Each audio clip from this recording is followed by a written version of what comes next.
say it again. Let's come alive. Happy New Year and good morning, everyone. All right. I was born in Washington, D.C., 1952, Garfield Hospital, and I wear that and will wear that until my last breath as a badge of honor. During the Sharon Pratt Kelly administration, I was given an award, and it was called DC's Homeboy. And that is an award for which I will be eternally grateful. When they told me to give a couple of opening remarks just a moment ago, I just thought about my mom and how extraordinarily proud she would be. I posted on Facebook this morning, I said, I put a picture of the program and said it was the swearing-in ceremony for the mayor and the members of the DC Council. And I said, my mom would think I'm a big shot. To be able to be here today, coming from parents, each who had a fourth grade education. My dad worked at Super Concrete over in Northeast Washington, D.C. My mom was the elevator operator for a few years at the Heck Company on 7th Street. D.C. lives very much in my heart. My aunt owned a jewelry store on U Street, just up the street from Ben's Chili Bowl and the Lincoln Theater, Aunt Louise. Unfortunately, she met a tragic death there. She was thought of as the angel of U Street. She took me to the first movie that I ever saw. It's called Tarzan Goes to New York. I came today, very rarely do I wear jewelry, but today I came with this ring, which is a championship ring that we got when Riddick Bowe became the undisputed heavyweight champion of the world. The only time I wear jewelry, for the most part, is when I go to speak to kids in elementary school, junior high school, and sometimes high school, and I will have this ring and I'll have a big old bracelet that's a championship bracelet also, and I do that to encourage them to dream. That ring and that bracelet came as a result of dreaming, and it signified the best in the class of what we were involved in. And I brought it today because to have as our mayor and this august body of city council members, it is a reflection of the best of who we are. And I am honored and proud to be a part of today's activity. Lastly, my wife, Demetria, is here in the audience. Since we're all good friends, we can just call her Pookie. Her one advice before we got out of the car was like, Newman, don't say anything stupid, and don't call me Pookie. Well, again, I want to let you know that we have live interpreters today. Whether or not they can interpret my mangled speech is another story. And we also, this is being aired on DC cable TV, closed captioned. I see former Mayor Anthony Brown on the front, Anthony Williams on the front row. Glad to have you here, sir. Okay, what we're going to do first is we're going to have the presentations of colors. Please rise for the presentation of the colors by the Metropolitan Police Honor Guard.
Oh, say, can you see by the dawn's early light what so proudly we hailed at the twilight's last gleaming, whose broad stripes and bright stars through the perilous fight o'er the ramparts we watched were so gallantly streaming, and the rocket's red glare, the bombs bursting in air, gave proof through the night that our flag was still there. Oh, say, does that star-spangled banner yet wave o'er the land of the free and the home of the brave?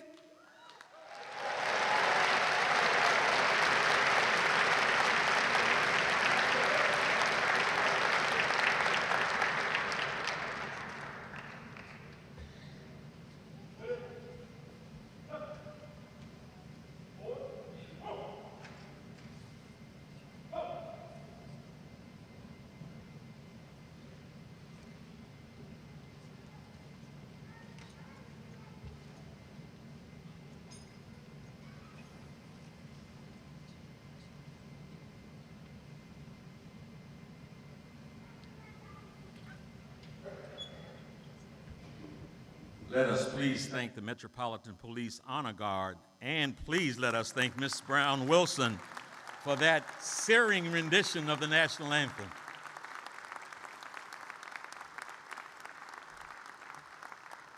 I looked down in the front row and saw Anthony Williams, and the gentleman next to him is so fit and so trim and so tanned, I didn't even recognize him, former Mayor Adrian Fenty.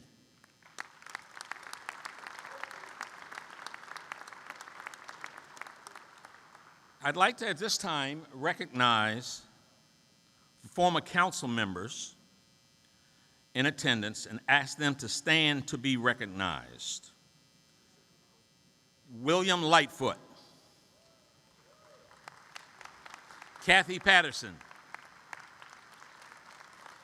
Jim Nathanson, Yvette Alexander, Harold Brazil, Charlene Drew Jarvis, LaRuby May, and we have other elected officials. We may miss some, but we'll try to get them all. Congressman Jamie Raskin, newly elected Prince George's County Executive Angela Alsobrooks,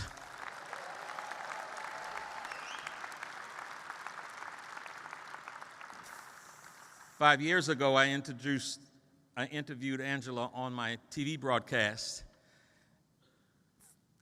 noticing the work she had done and the work she was doing, and now 5 years later, the continuing excellence that she's demonstrated. I said 5 years ago I thought she was presidential material. There's nothing that has changed my mind since that time. Loudoun County Chair Phyllis Randall,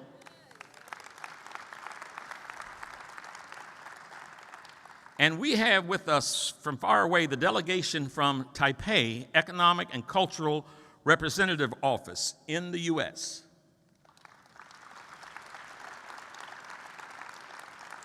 Virginia Lieutenant Governor Justin Fairfax.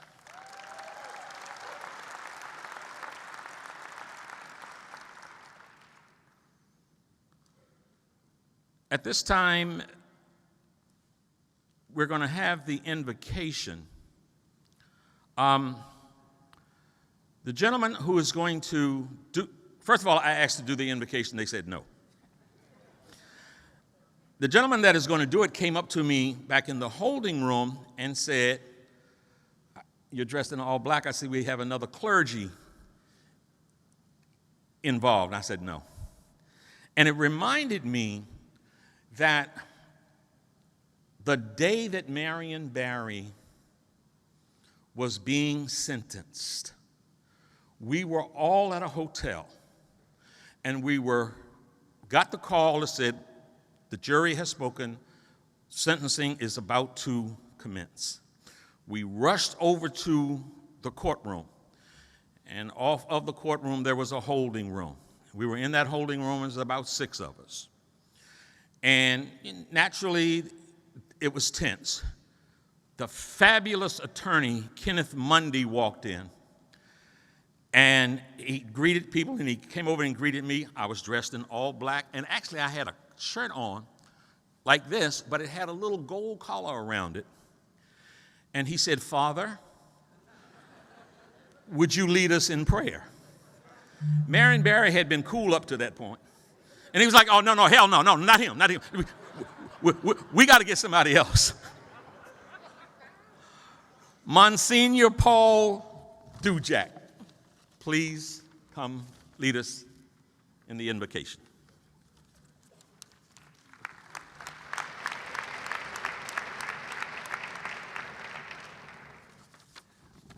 May I suggest that we just take a deep breath and place ourselves into the presence.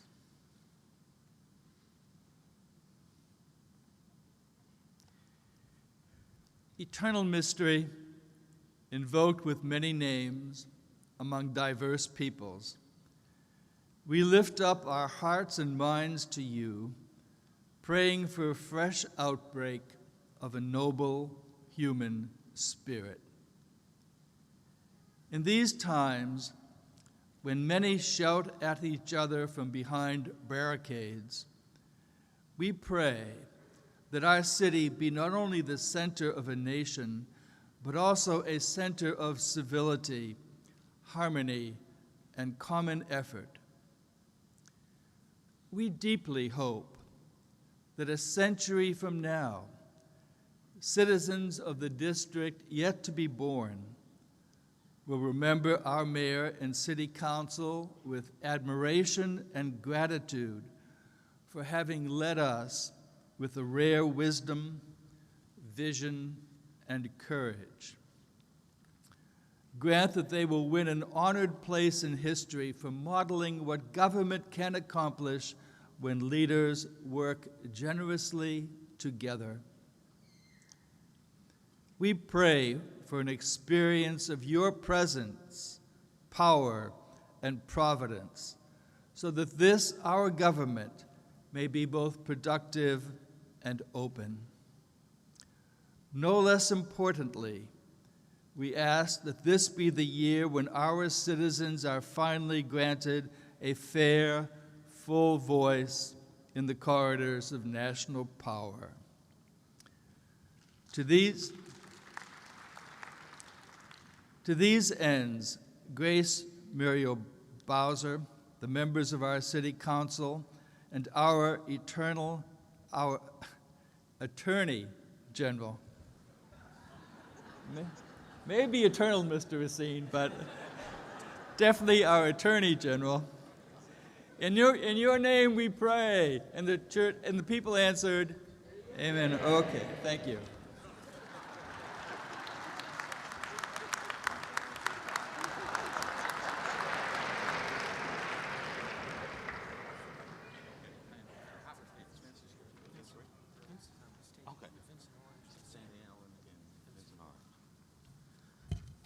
I've just been told by the chairman that Sandy Allen is here, former council member.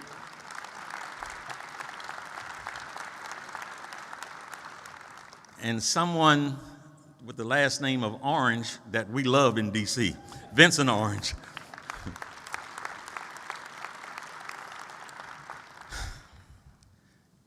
If I was in a foxhole against 400 adversaries, this next lady that I'm introducing, I really, boy, she'd be very high on my list to choose to join me in that foxhole. Doesn't need much of an introduction. Her reputation, her brilliance, her integrity speaks for itself. Congresswoman Eleanor Holmes Norton.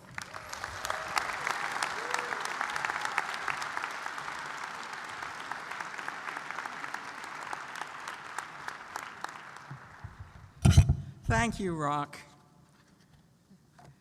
Mayor Bowser, Council Chair Mendelson, Attorney General Racine, members of the City Council, especially those who are being sworn in today, fellow Washingtonians, guests, I need to say a few words about how special this day is beyond its obvious special meaning. Because this is more than a new year for the District of Columbia. I come to you as a member of the first Democratic Congress in 12 years.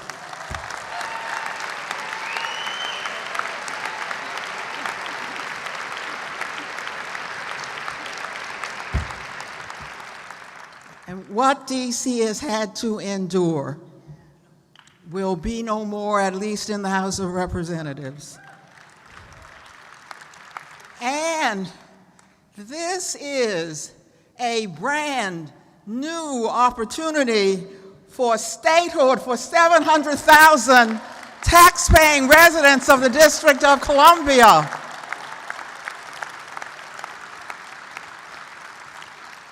It is hard to overstate the importance of what will unfold after today for the District of Columbia.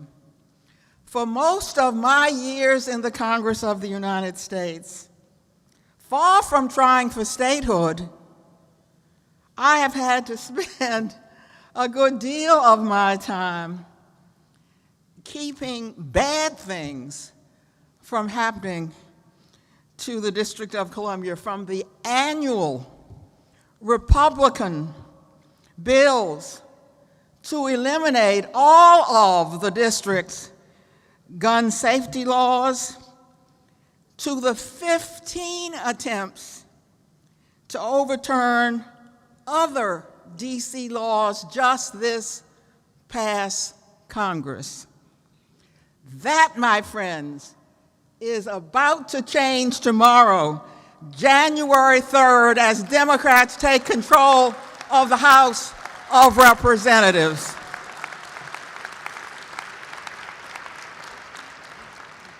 In D.C., of course, we have not been waiting for Democrats to take control. You don't bide your time in the Congress. We have built support during each and every Republican Congress, and that has paid off. More than 90% of the Democrats in the last Congress signed on to the bill for statehood for the District of Columbia.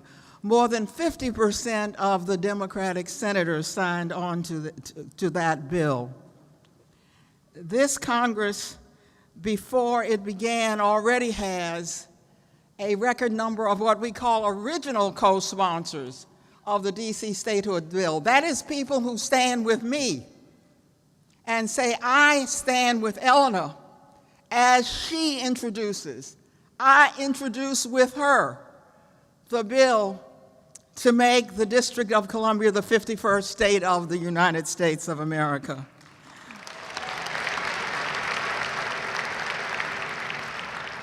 I recognize that these Democratic sponsors represent progress for statehood, not statehood itself.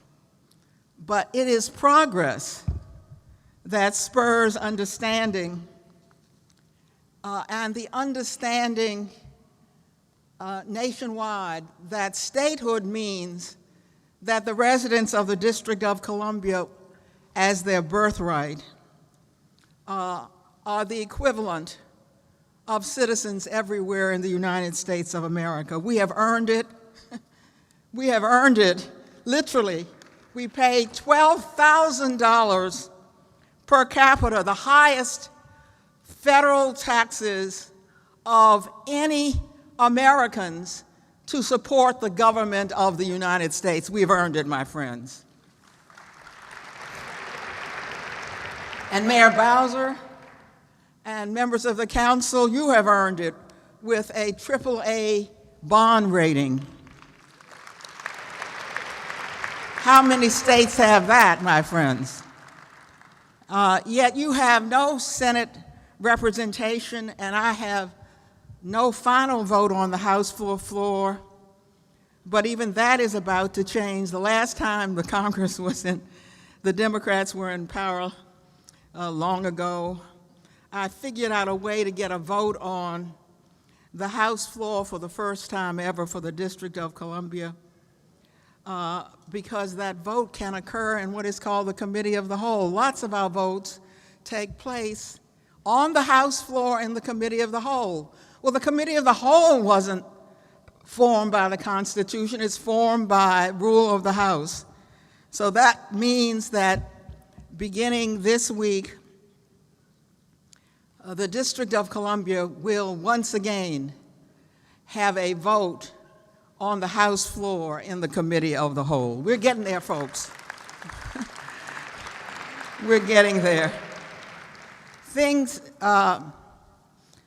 don't change in Congress, at least, except incrementally, and the hard work of those who want and work for change.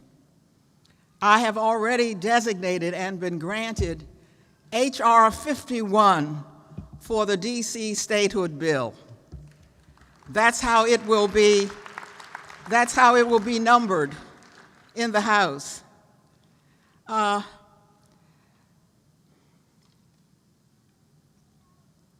When I first came to Congress, I got the first ever vote on statehood. We got more votes than we ever anticipated, but this time we're going to do them one better.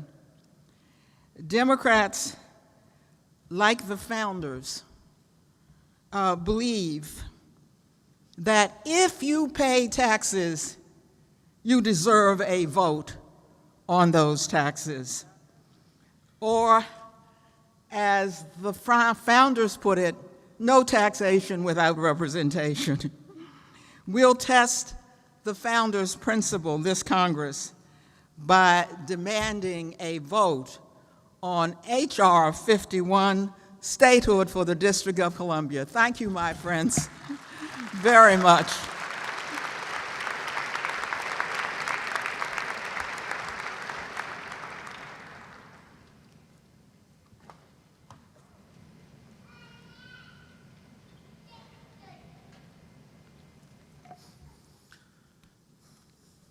I would like to also acknowledge someone here, in spite of hearing all of the silly talk about a silly wall.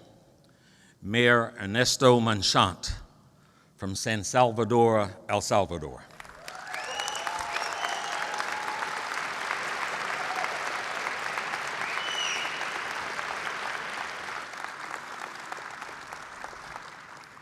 We will now begin the swearing-in process.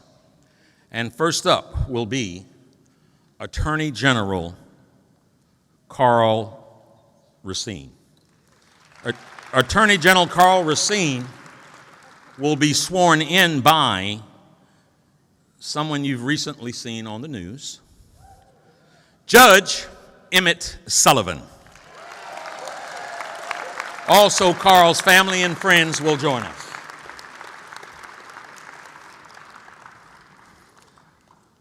Let's see, I think it said you on the left, the judge on the right. And the here, family judge is behind over you. here. Okay. There you go, Judge, member. Bible hold. So, somebody hold the Bible. Oh, so you just hold it. You want to hold the Bible? All right.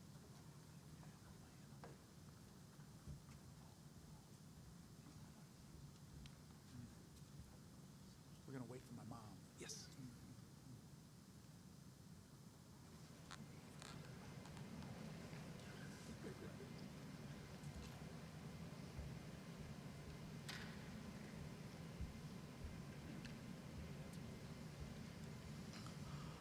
While we're waiting for Attorney General Racine's mom, I would be remiss if I didn't say that he played basketball in college and still thinks his jump shot is pretty good. There are others that will testify under oath that ain't true. Sure.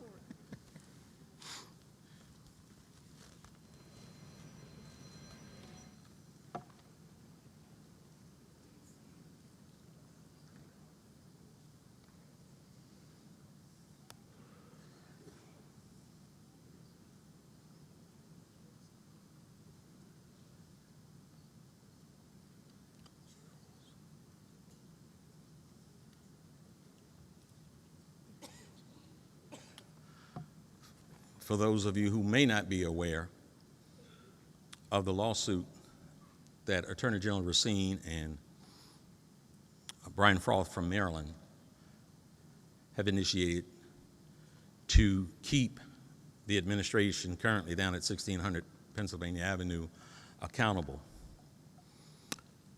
is something that we should be proud of.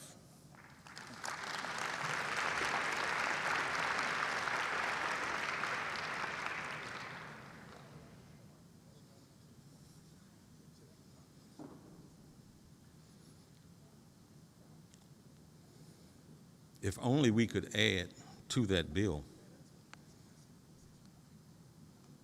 deportation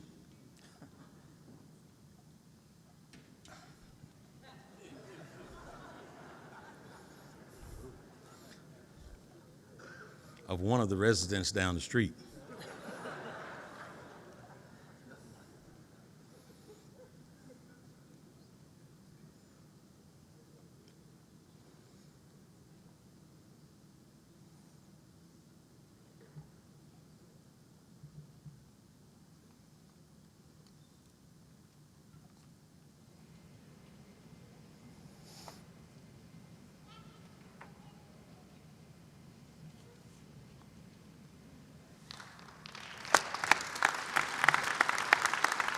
Beautiful, man. Beautiful, brother.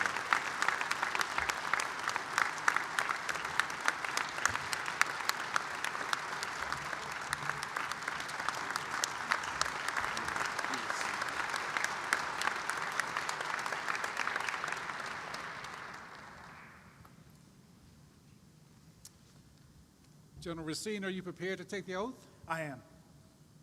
I, and please state your name, I, Carl Racine, do solemnly swear do solemnly swear that I will faithfully execute that I will faithfully execute the laws of the United States of America the laws of the United States of America and of the District of Columbia, and of the District of Columbia, and will, and will, to the best of my ability, to the best of my ability, preserve, preserve, protect, protect, and defend and defend the Constitution of the United States, and the Constitution of the United States, and will faithfully discharge and will faithfully discharge the duties of the office the duties of the office of Attorney General of Attorney General for the District of Columbia, for the District of Columbia, on which I'm about to enter. on which I'm about to enter. So help me God. So help me God. Congratulations. Thank you.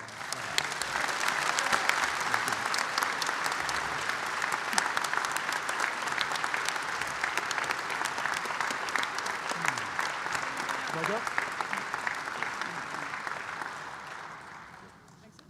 Do they get exit? Okay. See y'all.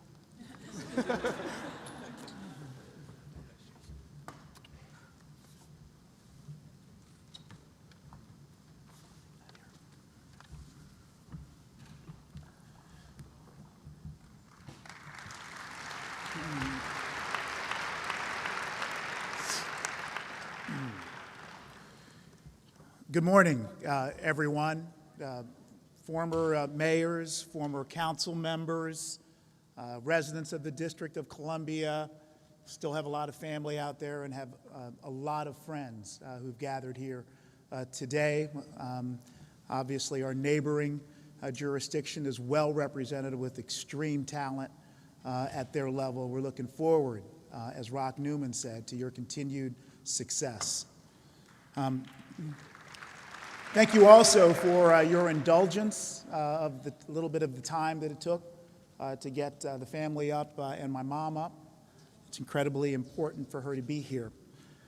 Greetings, of course, to Congresswoman Norton, Judge Sullivan, Mayor Bowser, Chairman Mendelson, members of the council, and other distinguished guests and officials, and to the voters of the District of Columbia. I say thank you.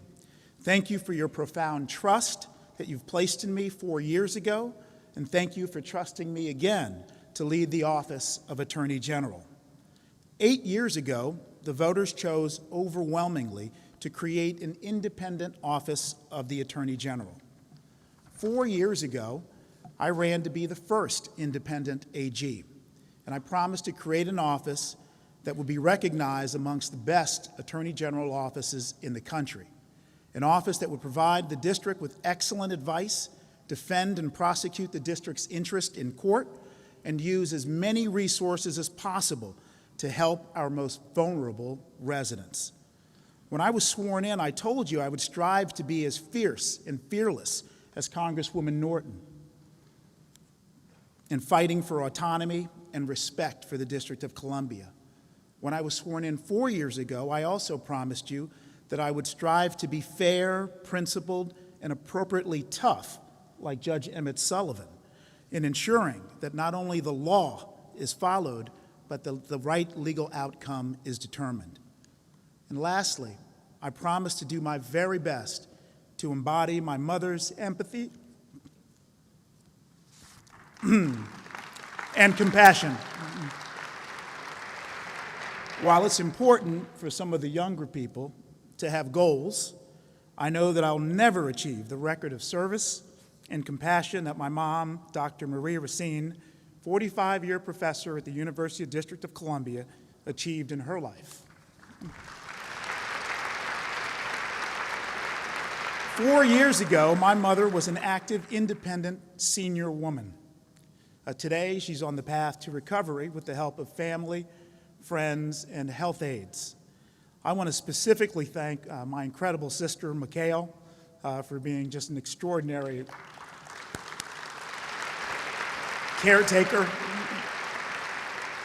and partner in caring for my mom. I'd also like to thank my sister in the office, the Chief Deputy, Natalie Ludaway, for also supporting our family. My former Chief of Staff, Kim Watley, has also been extraordinary, as have all of my colleagues at the Office of Attorney General. Thank you. Today, I understand more clearly than ever before just how important it is to protect our seniors and other vulnerable people from abuse, exploitation, and neglect. 4 years ago, we had a federal administration that largely agreed with the values and principles our residents hold dear. Sadly, the same is not true today, where many of our residents, immigrants, LGBTQ, and others are constantly under attack by the current administration. 4 years ago, I made promises to our voters, and I believe that we have substantially lived up to them. We've developed programs that help put kids on the right path and keep many of them out of the juvenile justice system. We've brought and won cases against slumlords and businesses that take advantage of seniors and other vulnerable residents. And we've created an Office of Consumer Protection that is a national leader in protecting consumers. And it's returned millions of dollars in relief for our DC residents. But there is more to do. In the next 4 years, the Office of Attorney General will double down on our efforts to protect district residents and defend our laws. In the coming weeks and months, you'll see efforts from our office to fight elder abuse, to protect our children from sex trafficking, and to defend our civil rights. Likewise, we'll expand our work to fight bad federal policies that threaten immigrants, our environment, and our health care. And we'll continue to pursue our historic lawsuit to stop President Trump from violating the Constitution and profiting from his presidency.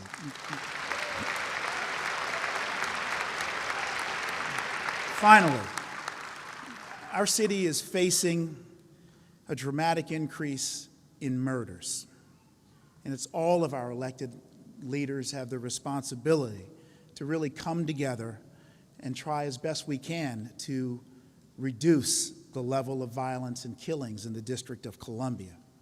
Of course, access to illegal guns is a huge part of the problem.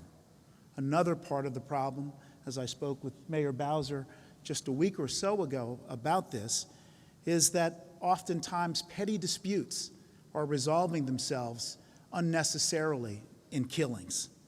I look forward to working with my colleagues on the council and the mayor as we craft a plan to reduce the killings in the District of Columbia. Standing here today, I reflect on all that we've accomplished over the last 4 years, and I'm focused on what's ahead. This occasion brings to mind an important reflection by Charles Hamilton Houston, one of our city's most accomplished native sons. Mr. Houston fought for the United States in the segregated army during World War I, but he witnessed so much hatred and discrimination in our own army as he fought for freedom abroad, and he vowed to go to law school when he got home. After coming back from Europe, Charles Hamilton Houston said he would study law and use his time fighting for men and women who could not strike back. He did just that, mentoring Thurgood Marshall and crafting the NAACP's legal strategy that ended Jim Crow segregation. I promise you today, in these next 4 years, I'll do my level best to use the law to stand up for the District of Columbia and for those who are not able to strike back for themselves. Thank you.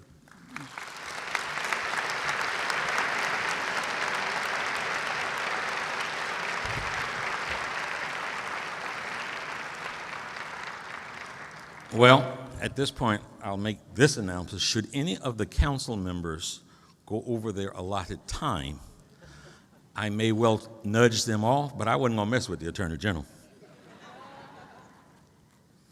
At this time, we are going to start the process of swearing in the council members. The first council member to be sworn in is the Honorable Brianna K. Nadeau, Council Member Ward 1. The oath will be administered by the Honorable Carol Ann Dalton, Associate Judge, Superior Court of the District of Columbia.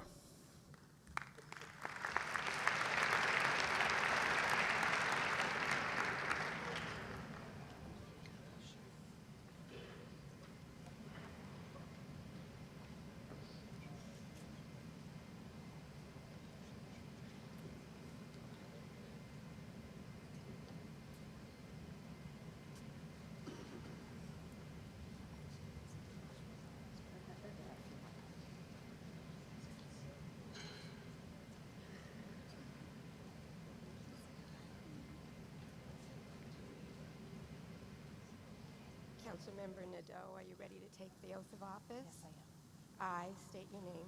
I, Brianne Nadeau, Do solemnly swear do solemnly swear that I will faithfully execute that I will faithfully execute the laws of the United States of America the laws of the United States of America and of the District of Columbia, and of the District of Columbia, and will, to the best of my ability, and will, to the best of my ability, preserve, protect, and defend preserve, protect, and defend the Constitution of the United States the Constitution of the United States and the District of Columbia Home Rule Act, and the District of Columbia Home Rule Act, and will faithfully discharge the duties of the office and will faithfully discharge the duties of the office of member of the Council of the District of Columbia, of member of the Council of the District of Columbia, on which I am about to enter. on which I'm about to enter. Congratulations.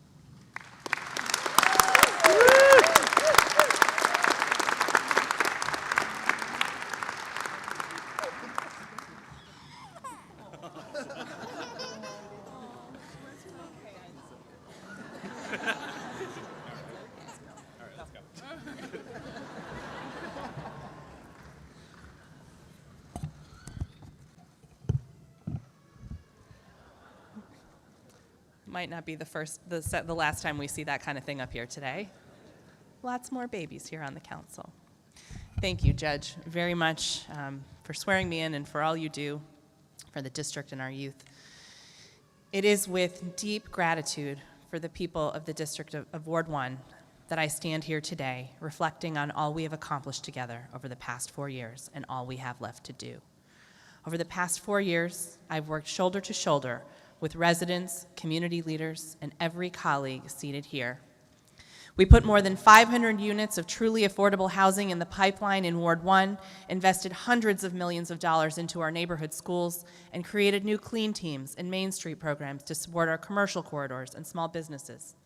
It isn't always easy. To preserve 64 units of affordable housing at the Jubilee Maycroft project, for example, I had to fight back against a bad actor who was trying to undermine the TOPA rights of existing tenants.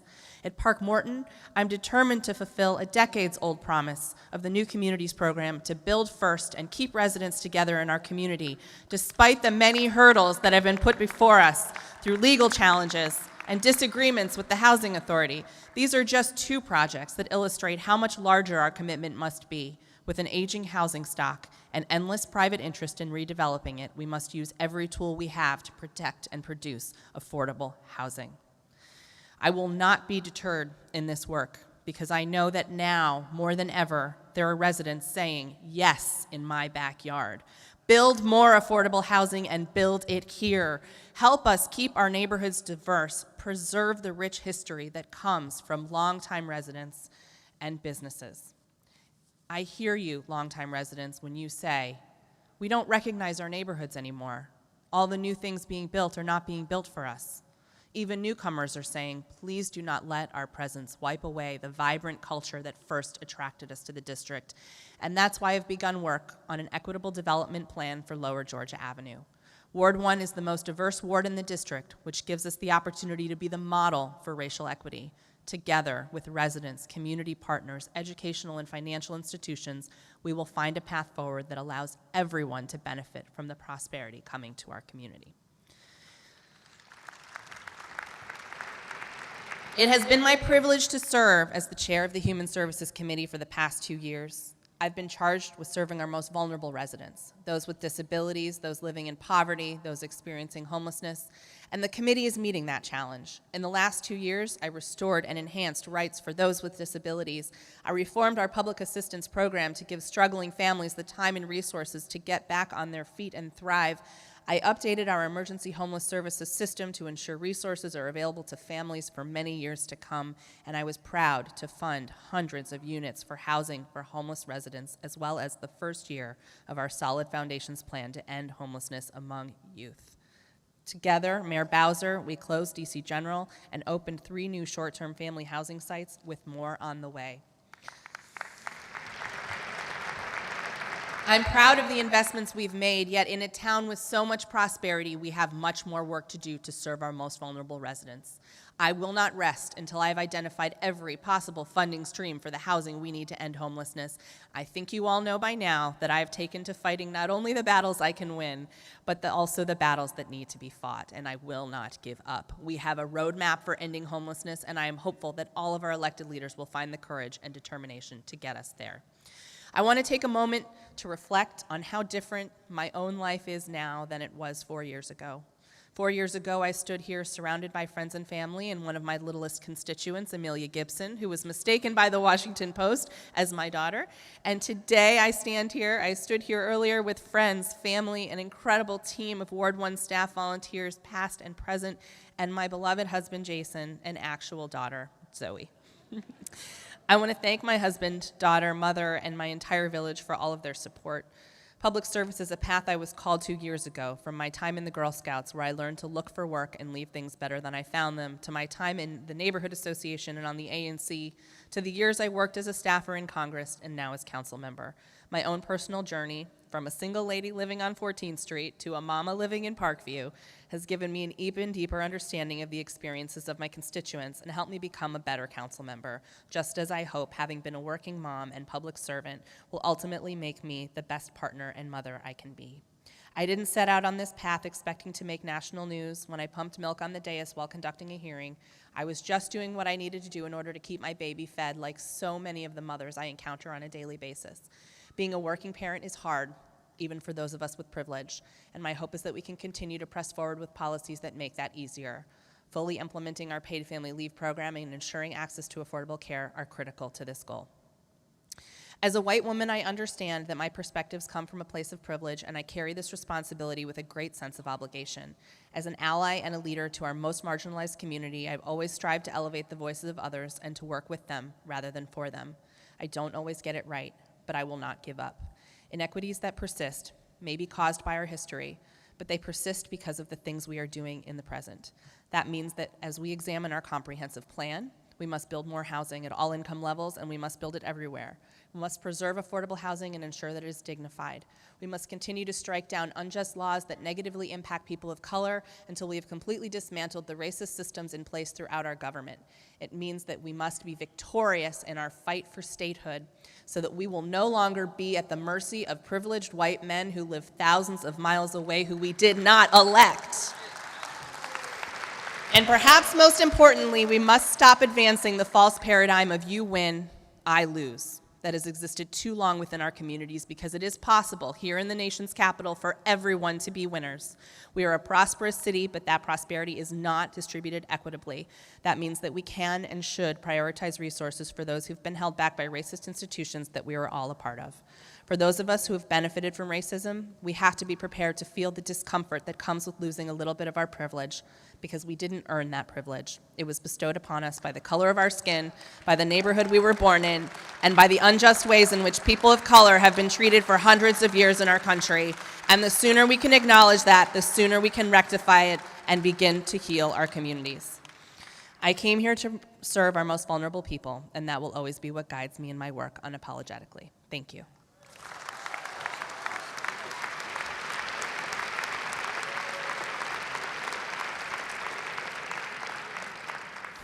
Couldn't interrupt those final words. Lots of times people are perceived by where they come from. And our next council member comes from Ward 3. So there's a certain perception that comes with that. Let me pierce that for a moment. In the throes of the ugliness and the abusiveness and the inhumanity of apartheid in South Africa, Mary Che was in South Africa fighting for civil rights, fighting for human rights, fighting for one man, one vote, fighting for dignity for all. Councilmember Mary Che from Ward 3, oath will be administered by the Honorable Craig Isco, Associate Judge, Superior Court of the District of Columbia.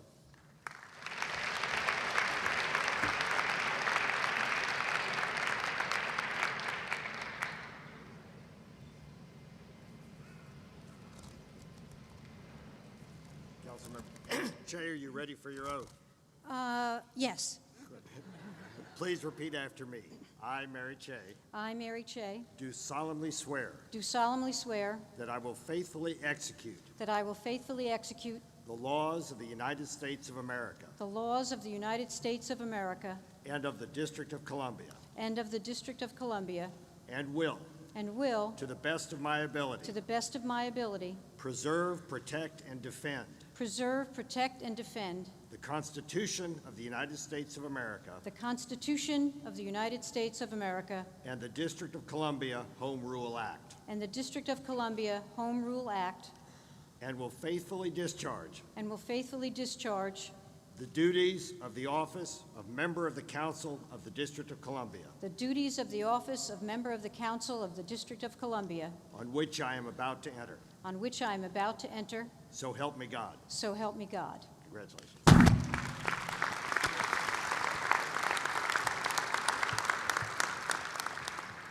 Good morning, everybody. Let me first thank Judge Isco for swearing me in. I greatly appreciate it, Judge. And greetings to all, to Mayor Bowser, to Delegate Norton, to Attorney General Racine, Chairman Mendelson, my council colleagues, our elected officials, honorable judges, clergy, guests, and all friends of the district. As I have said the last 3 times I stood here and I took this oath of office, this is a day that's a day of celebration. It's a day where we celebrate our democracy, where we peacefully have the installation of elected officials. Sometimes we take it for granted, but it's thrilling, and it's thrilling for me every time, time after time, and you bear witness to it. But we must never forget that our democracy in the District of Columbia is incomplete. It's degraded. Delegate Norton spoke of that. We stand in the shadow of a Congress where we have no vote. We stand in the shadow of a Congress that has plunged us under Republican rule the entire 12 years I've been in office into extraordinary debt and backward thinking. They can't even keep the lights on, keep the doors open, and yet representatives from around the country can tell us what laws we can have. This is wrong. And now, with the election of a Democratic House, I hope we can begin our march to justice, that we can begin our march to having control over our destiny, that we can begin our march to statehood.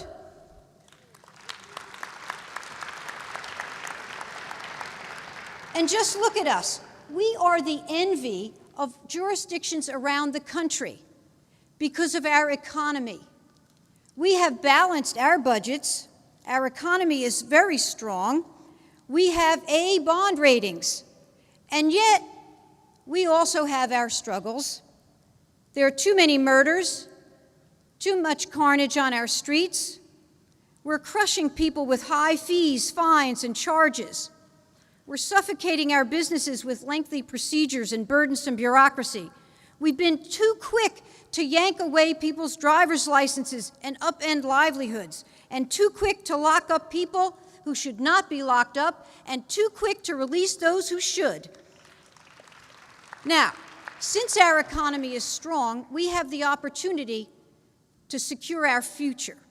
John F. Kennedy once said, and it's often been quoted, "You fix the roof when the sun is shining."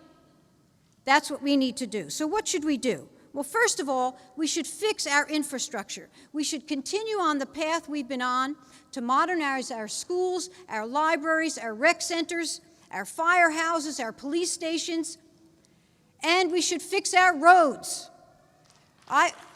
When I took over the Transportation Committee, we were allowing about $500,000 per ward per year for our local roads. Now it's up to $8 million.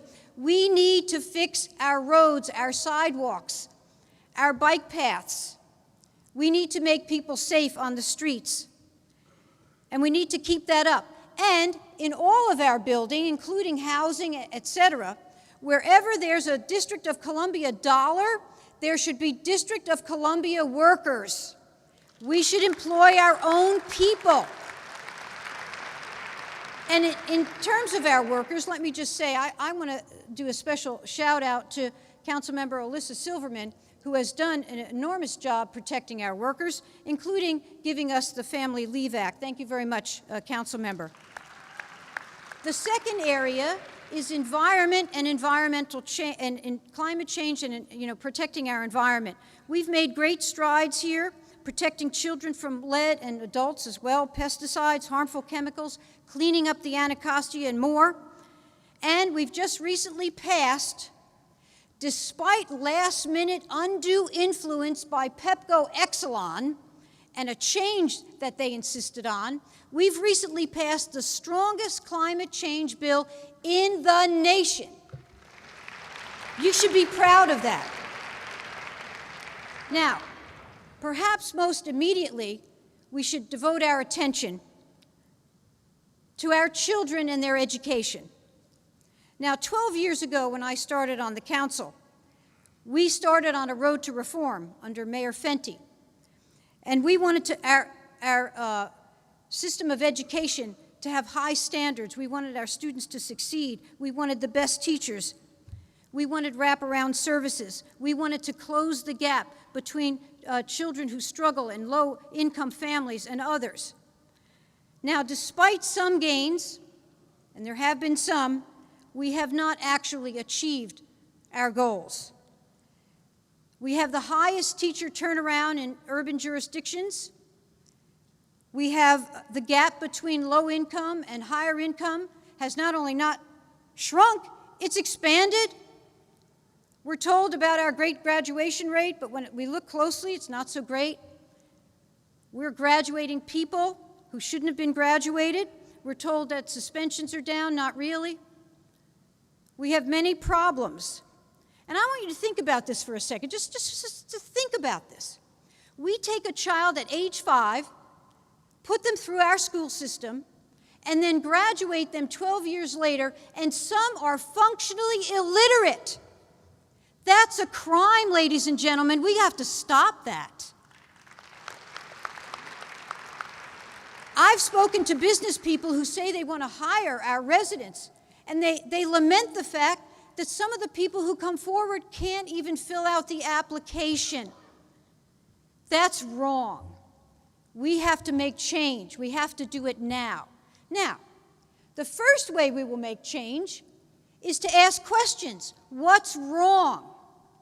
To ask questions. We can't fix stuff if we don't know what's wrong. Now, I know the Washington Post criticizes people who ask questions about the education system because they have an ideology that they want to put in place. But we should ask questions. We will ask questions, and we will offer solutions. We have to.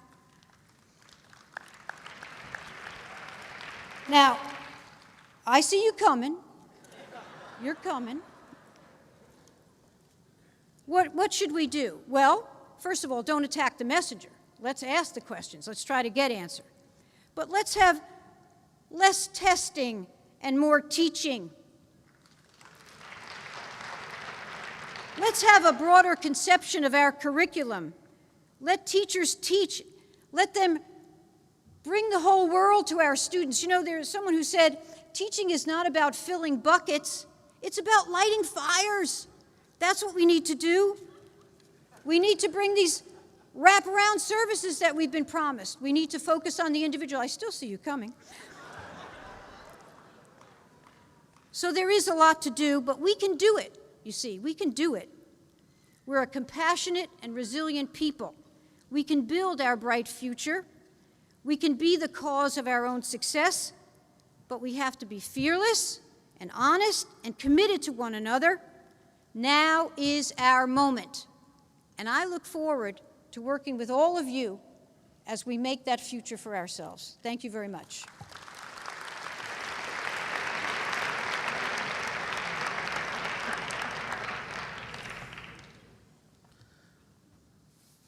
Got a text.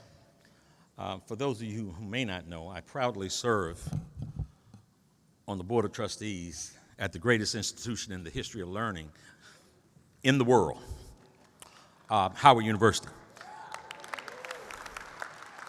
The text was from the president, and he wanted to express congratulations to all of today's honorees. He wanted me to make sure that I acknowledge that Marie John, who's on the Board of Trustees, also was sitting out in the audience.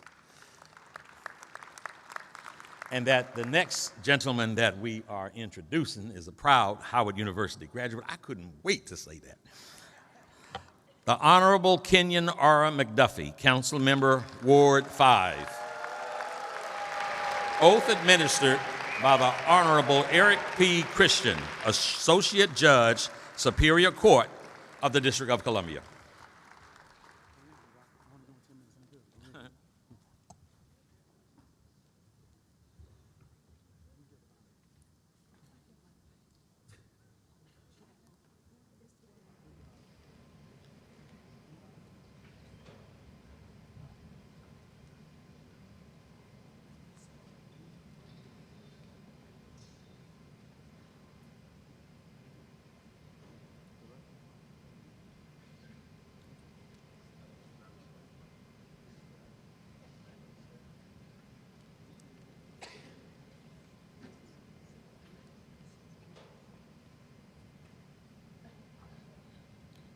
for our Ward 5 native son.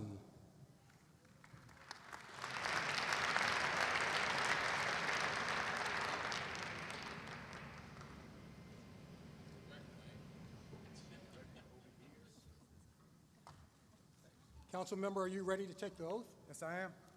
And raising your right hand, I, please state your name. I, Kenyon Renard McDuffie, Do solemnly swear do solemnly swear that I will faithfully execute that I will faithfully execute the laws of the United States of America the laws of the United States of America and of the District of Columbia, and of the District of Columbia, and will, to the best of my ability, and will to the best of my ability preserve, preserve, protect, protect, and defend and defend the Constitution of the United States the Constitution of the United States and the District of Columbia Home Rule Act, and the District of Columbia Home Rule Act, and will faithfully discharge and will faithfully discharge the duties of the office the duties of the office of member of the Council of the District of Columbia, of member of the Council of the District of Columbia, on which I'm about to enter. on which I'm about to enter.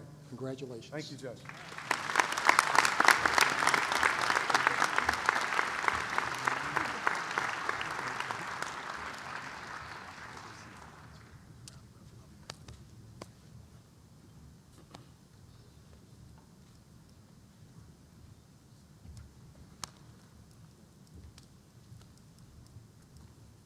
My daughter said, keep it brief. Juan, can I let him get down the steps first, Juan, before you started on me? All right.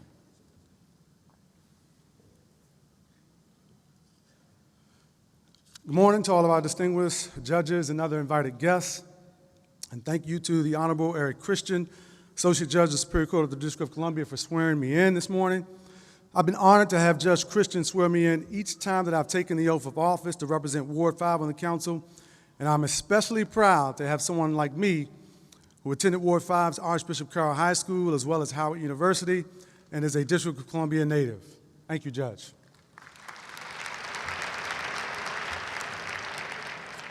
I want to congratulate Mayor Muriel Bowser, Delegate Norton, Attorney General Carl Racine, Chairman Mendelson, Council Members Bond, Silverman, Nadeau, Che, Allen on your re-elections.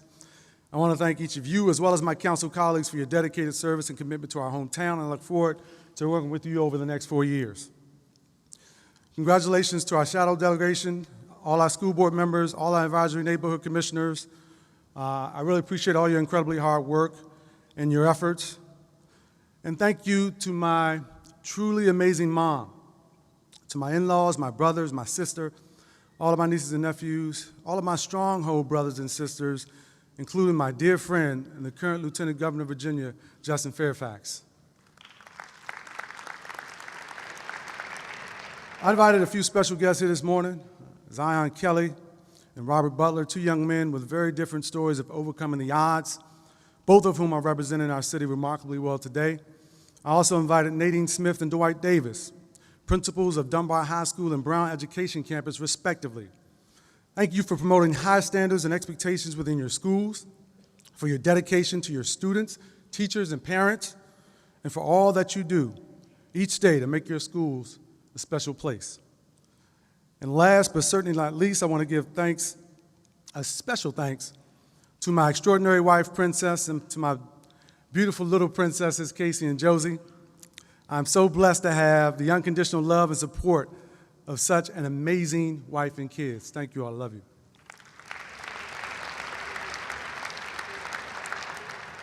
And to the best ward in the entire District of Columbia, thank you, Ward 5.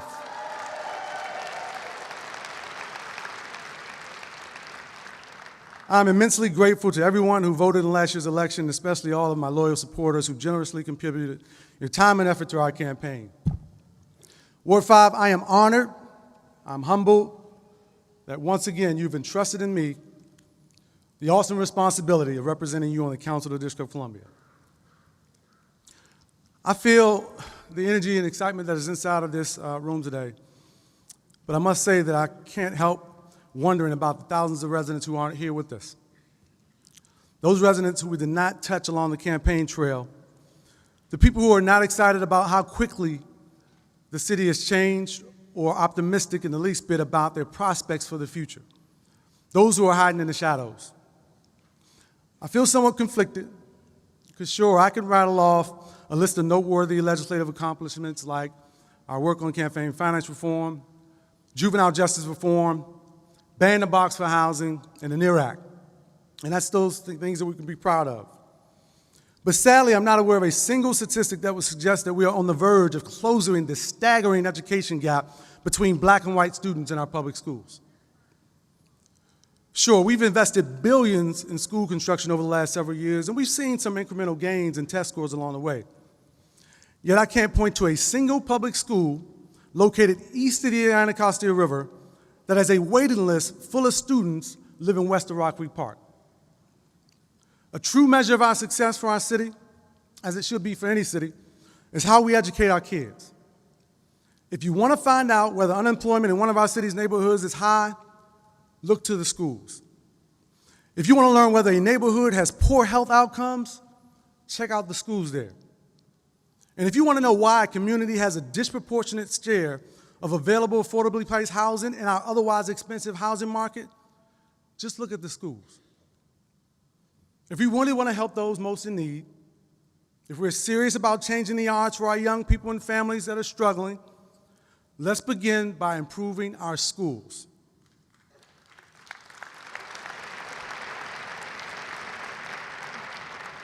Every child in the district should have access to a quality education. But in far too many communities, parents are forced to send their kids to struggling schools where the best efforts of committed teachers and administrators are simply not enough to overcome the lack of adequate classroom resources or the myriad of social and emotional challenges accompanying their students into the schoolhouse each day. And there is something fundamentally wrong with that. We know what the data say about the significant gaps in education, employment, housing, and rates of incarceration right here in our nation's capital. The inequities across our city are glaring. The degree of social and economic anxiety that residents in some communities are experiencing today is palpable. There are many people who don't see a place for themselves in the city today, and they are fearful of what tomorrow may bring.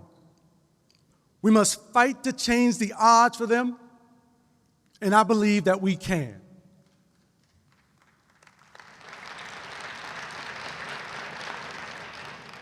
Why am I optimistic about the future of our city, you might ask? Because despite our occasional differences, I know that our elected officials care deeply about the well-being of our city and each one of our 700,000 residents. I'm optimistic because we have principals like Nadine Smith and Dwight Davis who are fully committed to providing a quality education to every child who walks into their school. I'm optimistic because people like Zion Kelly, who as a teenager experienced the unthinkable when his twin brother Zaire was tragically murdered just steps away from their home in Ward 5 a little more than a year ago. And in the face of incredible adversity, Zion graduated high school, was recently elected to the Student Senate on the campus of Florida A&M University, and has become a leader and inspirational voice in the national movement to end gun violence. I'm optimistic because the statistics said that a teenage black boy growing up in Washington, D.C. during the crack epidemic of the 1980s and 90s was more likely to become a high school dropout than become a mailman who would save up enough money to pay his own way through college and eventually graduate with top honors from the Howard University. Those same statistics said that a kid in D.C. back then was more likely to go to prison or wind up dead than to go to law school and wind up working as a trial attorney in the Civil Rights Division of the United States Department of Justice.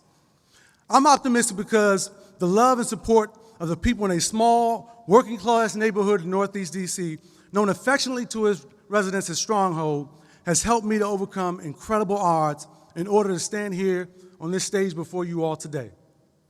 In the midst of the current wave of prosperity enveloping our city are people hiding in the shadows. They lack the advantages and opportunities that have come so easily to so many others.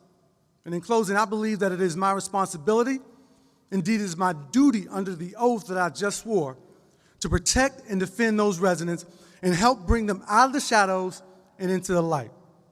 I believe that we can, indeed I believe that we must, work harder to ensure that the city remains a place for them, just as it is a place for us all to call home. Once again, thank you all, may God bless you all, and may God bless our city.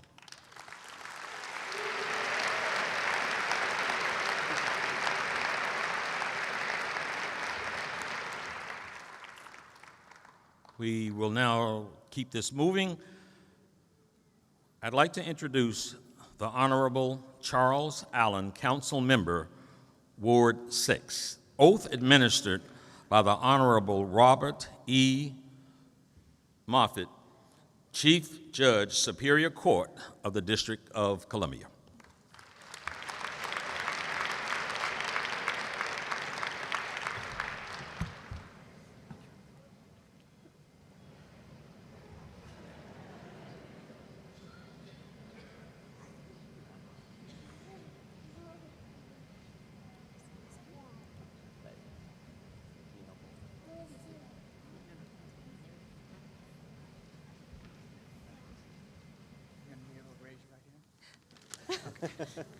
Are you prepared to take the oath? I sure am. Repeat after me. I state your name. I, Charles Allen, Do solemnly swear do solemnly swear that I will faithfully execute that I will faithfully execute the laws of the United States of America the laws of the United States of America and of the District of Columbia, and of the District of Columbia, and will, to the best of my ability, and will, to the best of my ability, preserve, protect, and defend preserve, protect, and defend the Constitution of the United States the Constitution of the United States of America and the District of Columbia Home Rule Act, and the District of Columbia Home Rule Act, and will faithfully discharge and will faithfully discharge the duties of the office the duties of the office of member of the Council of the District of Columbia. of member of office of the member of the District of Council No. of Columbia. Let's try it again. The duties of the office of the member of the Council of the District of Columbia, On which I am about to enter. on which I'm about to enter. Congratulations. Congratulations. Congratulations.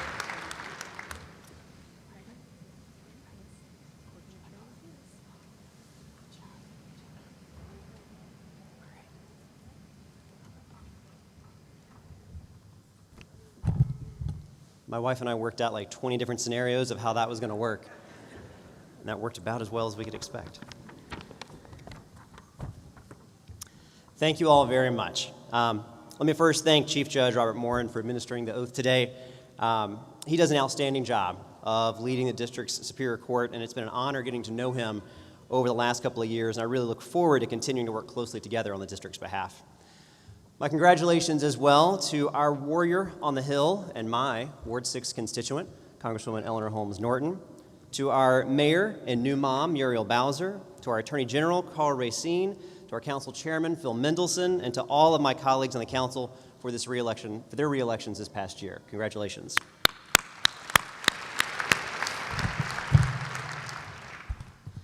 Four years ago, I took this oath of office alongside my wife and our then 2-year-old daughter Cora in my arms.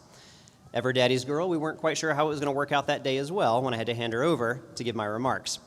And during the last 4 years, Jordy and I did our part to grow the district's population above 700,000. And now, just like his big sister did 4 years ago, our 2-year-old son Everett got the best seat in the House for his daddy's swearing in. A campaign for any seat is hard. It's tough, and it's supposed to be that way. Elections are not given, they have to be earned. And I want to thank the many, many people who helped make this day possible, starting with my incredible staff, with our amazing volunteers, and all the people across Ward 6 who put their trust in me for a second term to help lead and make decisions on their behalf. It is a trust that I will never take for granted, and it's something I am humbly grateful for. But more than anything, I want to thank my family. My wife is my best friend, my best advisor, and the best person that I know. Her mix of calm patience and relentless tenacity, as well as her love, is something that I'm blessed to witness every day. Jordy also absolutely hates the spotlight, and so she's really thoroughly enjoying this right now. And to our 2 children, Cora Neal and Everett, they are becoming the type of kind, generous, curious, and persistent young people that every parent hopes for. Every person on this stage will tell you this job requires a lot, and I've missed a lot of bath times and bedtimes, but the kids make the most of every moment, and Cora has become a pretty good door knocker on the campaign trail. As I was preparing for today, I thought about what's changed since 4 years ago. I think the most obvious one, I grew a beard. But I've also thought about it more and more, that over the course of just a few years, I feel like the urgency of our actions has grown significantly. Our values, in fact, our way of life, feels under constant attack by the current occupant that lives in the big white building a few blocks further down Pennsylvania Avenue. And the tenor and tone of public discourse seems to have changed dramatically. Both at home as well as around the country, it feels like the risks to our children and our grandchildren's future has deepened, as we need to both protect who we are as the District of Columbia, as well as who we will be in the years to come. And as I also think about my own 2 children growing up, what's the story that I want to tell them about this time in our lives? How am I making a difference for my community and for my city, not just for them, but for everyone? Now, at age 6, Cora is more aware than her 2-year-old brother, but in the not-too-distant future, they'll be in a position to better understand the time that we're in now, the impact it has on their lives, and how their future will be affected. Whether in my younger days in Boy Scouts or today on the council, I've always believed that leadership must mean more than winning an election or just being up in the polls. I believe it means that we have a duty, a responsibility, and an obligation to first, open ourselves to learn about lives and experiences that are not our own, and then second, be prepared to make bold decisions that leave our communities stronger than we found them. It's not enough to just work to make sure that my 2 children have a better tomorrow. I am failing if I don't carry that same urgency for every parent's child. It's not enough for me to work to make sure that my family is better off this year than last. I'm failing if I don't think about the well-being of every one of my neighbors. And it's not enough for me to think about how my parents or friends may age in their community. I'm failing if I don't see the hope in every family's eyes to see their loved ones grow old in the communities that they've been a part of making work. I believe the measure of this moment in time requires big decisions of consequence. Too many forces are at work that hold progress at bay or slow its march. I believe in Dr. King's words that the arc of the moral universe is long but bends towards justice. But I don't believe that it just bends on its own. There has to be a push and a force and an effort that creates the change. And like most things, that effort to create change creates a significant counterpressure to keep things exactly as they are. And if we want that arc to bend, then we must move with a force greater than that which wants to hold on to power or cling to the way things may have been. The other day, I was in a bookstore and I was digging among the shelves in the back of a shop, and I found a copy of the 1973 District of Columbia Code. And yes, to the question that you're asking yourself right now, I am that guy in the bookstore. Now, that was our entire set of local laws from the last year before the district's home rule began. It was a complete set, and it spanned a grand total of 3 books. Today, some 45 years later, the DC Code is 27 volumes. Now, certainly we had some work to do once we fully owned our own laws, and I think we've made incredible progress since 1973. Innovative criminal justice reforms, protections for health and welfare of our residents, strong stewardship of our rivers and the environment, and so much more. But as I think back on my first term as your Ward 6 council member, I'm incredibly proud of my contributions at the council that have now made their way into the pages of those 27 volumes, such as reforming the Youth Rehabilitation Act to give young people a chance they need to break cycles of violence and work toward a safe and just city, or automatic voter registration and Fair Elections Act that are going to level the playing field and bring more DC voices into elections that help shape our shared future, or Books from Birth program that's delivered 600,000 free books to more than 30,000 district kids to improve early childhood literacy. Or maybe it's even the little things, like adding the word "end" to our license plates so that they now read "end taxation" without representation. But the job is so much more than writing the laws and passing a budget.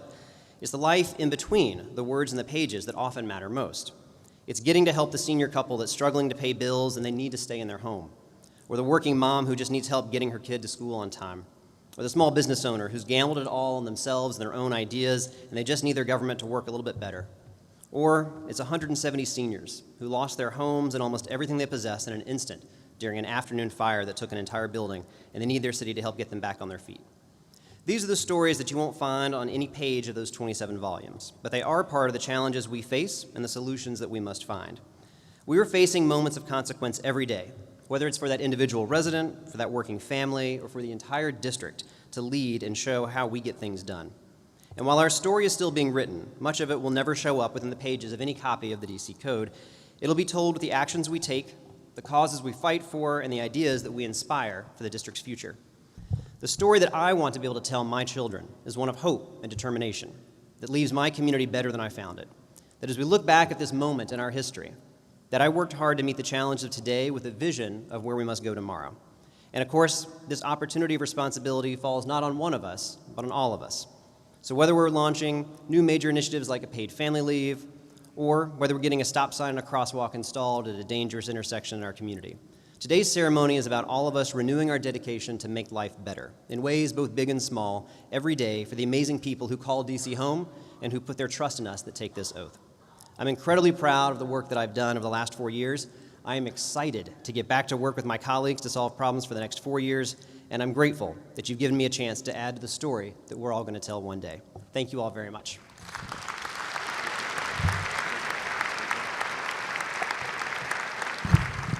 Please repeat after me.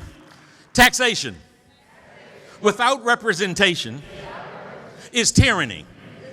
Always was, always will be.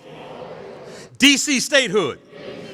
You know what? We want everybody in here to hear it. We want folks on DC cable to hear it, and we want the world to hear it, and we want it to hear it on both ends of Pennsylvania Avenue. DC statehood. DC statehood. DC statehood. Amen. The Honorable Elissa Silverman will be sworn in next. She is council member at large. Oath administered by the Honorable Noel T. Johnson, Magistrate Judge, Superior Court of the District of Columbia.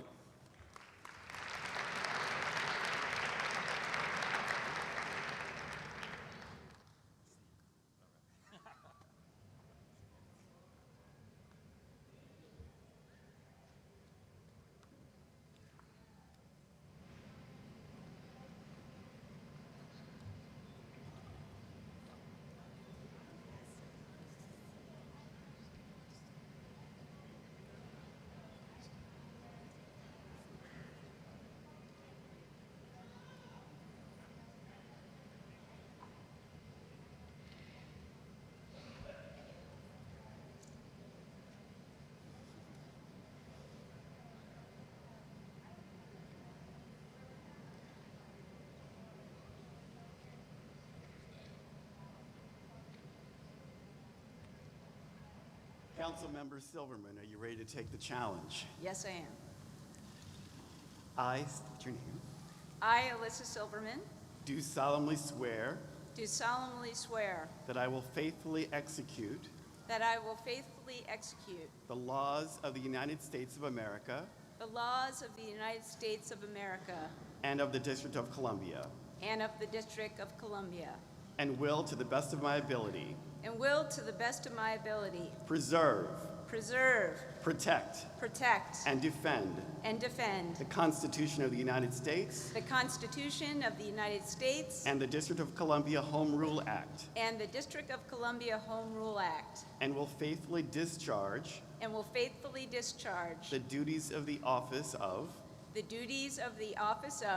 Member of the Council of the District of Columbia, Member of the Council of the District of Columbia, on which I'm about to enter. on which I am about to enter. Congratulations. Thank you.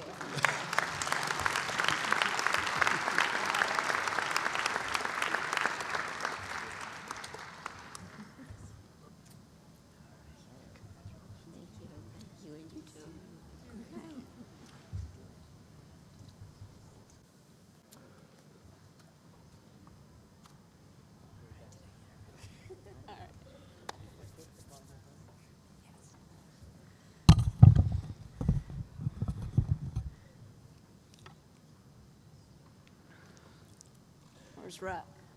Oh. Thank you. Thank you, Judge Johnson, for swearing me in, for your friendship, and for your dedication to a just city. To be efficient on time, Rock, you're not even going to get close to me. Welcome to all the honorables in the room. We come together today as Washingtonians, united by our relationships to this city, our home. It is a special place. It is a city where some of us were born and have made our home for generations. It is a city where some of us came in search of opportunity, whether it be in public service or in earning a degree from a historically Black university or in opening a business. It is a city where even a wayward ex-reporter who might be described sometimes as irritating can be elected to represent more than 700,000 residents in our nation's capital. Thank you. And let me note that ever since Janetta Rose Barris wrote that description of me, I've joked, Alyssa Silverman, irritating DC government since 2015, irritating the Silverman family a whole lot longer. Right, Mom? Indeed. Thank you to my very supportive friends and family. You help me remain optimistic and resilient when faced with unexpected challenges. To my extremely talented council and campaign staffs, thank you. I could not do this job without you. To my dedicated and generous campaign volunteers and contributors, my heartfelt appreciation. And thank you most especially to DC voters who re-elected me. Since all politics is local, let me start by saying this federal government shutdown is unnecessary and harmful to our city. It is wrong.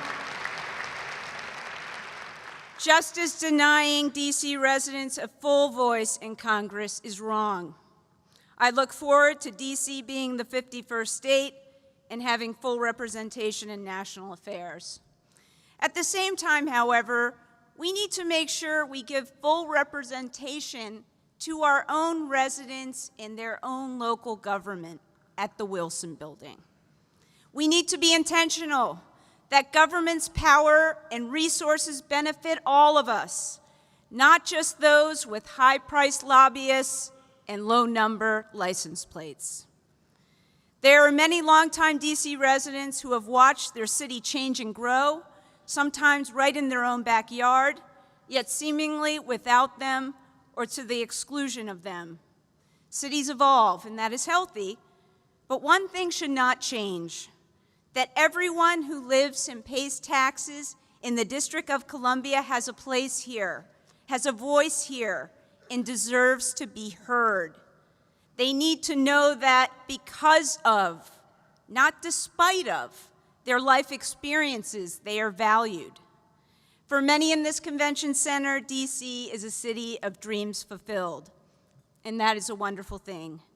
But for too many others, it is a city of dreams deferred.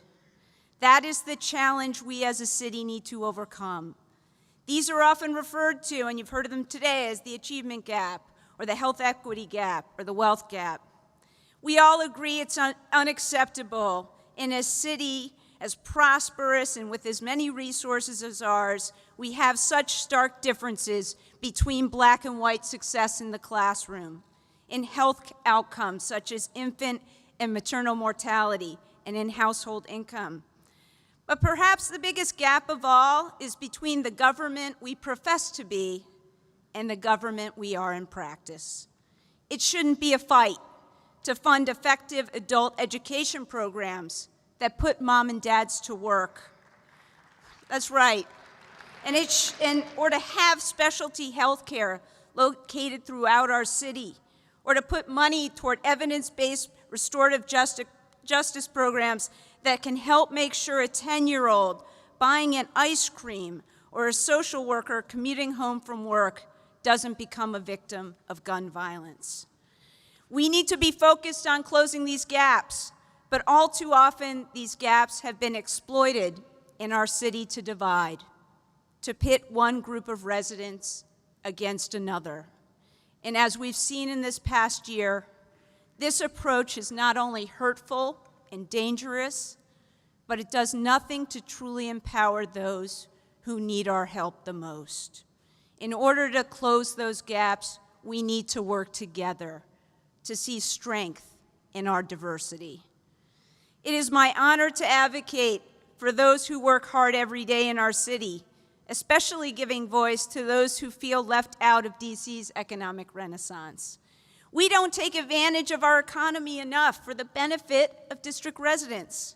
That's why I focused on youth workforce development, creating public sector apprenticeships, and making sure we spend money on training programs with track records that put our residents to work. We need to build career pipelines into our biggest industries, such as healthcare, hospitality, IT, and infrastructure. I'm excited to do that these next 4 years. We also need to make sure our workers can afford to live here and take care of their families. That's why I championed affordable housing preservation, put dollars into public housing repair, creating a new senior rental housing subsidy. And I am proud to have worked with my colleagues to pass paid family leave, which is now being implemented and which will help workers take care of loved ones at the most critical times. We are all Washingtonians, and it is the unique attachments and experiences that each of us bring to this relationship that gives us the potential to be a great city, a city of opportunity for all. Now is the time to turn that potential into reality. Thank you all so much.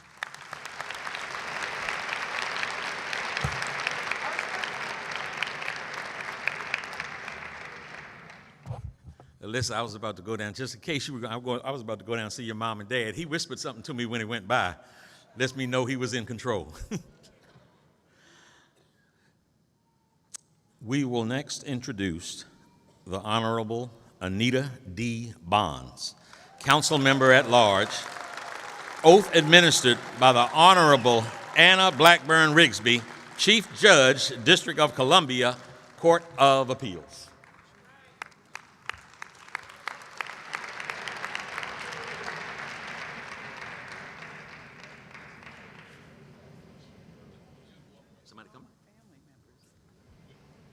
Here's your chance, family members, but you've got to do it quickly if you're coming. You cool? They're cool. You want it? Okay. All right.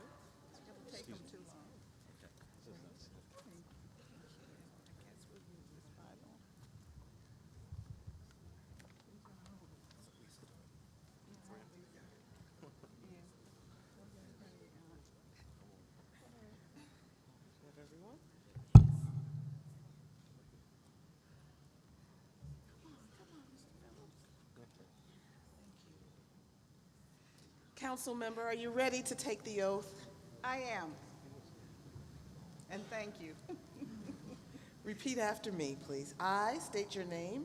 I, Anita Dunstan Bonds, Do solemnly swear do solemnly swear that I will faithfully execute that I will faithfully execute the laws of the United States of America the laws of the United States of America and of the District of Columbia, and of the District of Columbia, and I will, to the best of my ability, and I will, to the best of my ability, preserve, protect, and defend preserve and protect and defend the Constitution of the United States the Constitution of the United States and the District of Columbia Home Rule Act. and the District of Columbia Home Rule Act. And I will faithfully discharge the duties And I will faithfully discharge the duties of the office of Member of Council of the office of Member of Council of the District of Columbia, of the District of Columbia, on which I am about to enter. on which I am about to enter again. Thank you. Congratulations, Councilor. Congratulations.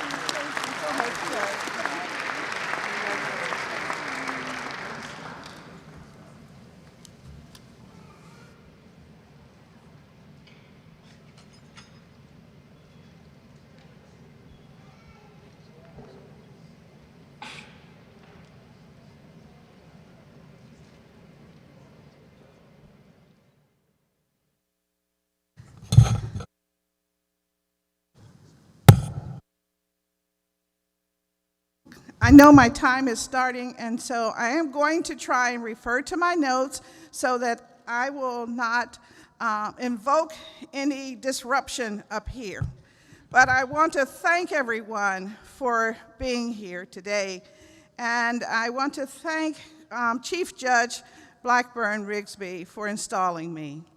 To the dais guests, Congresswoman Norton, Mayor Bowser, Chairman Mendelson, council members, the Attorney General, judges, and to all of you who have assembled, our special guests, to our first family, Mr. and Mrs. Bowser, happy to always see you.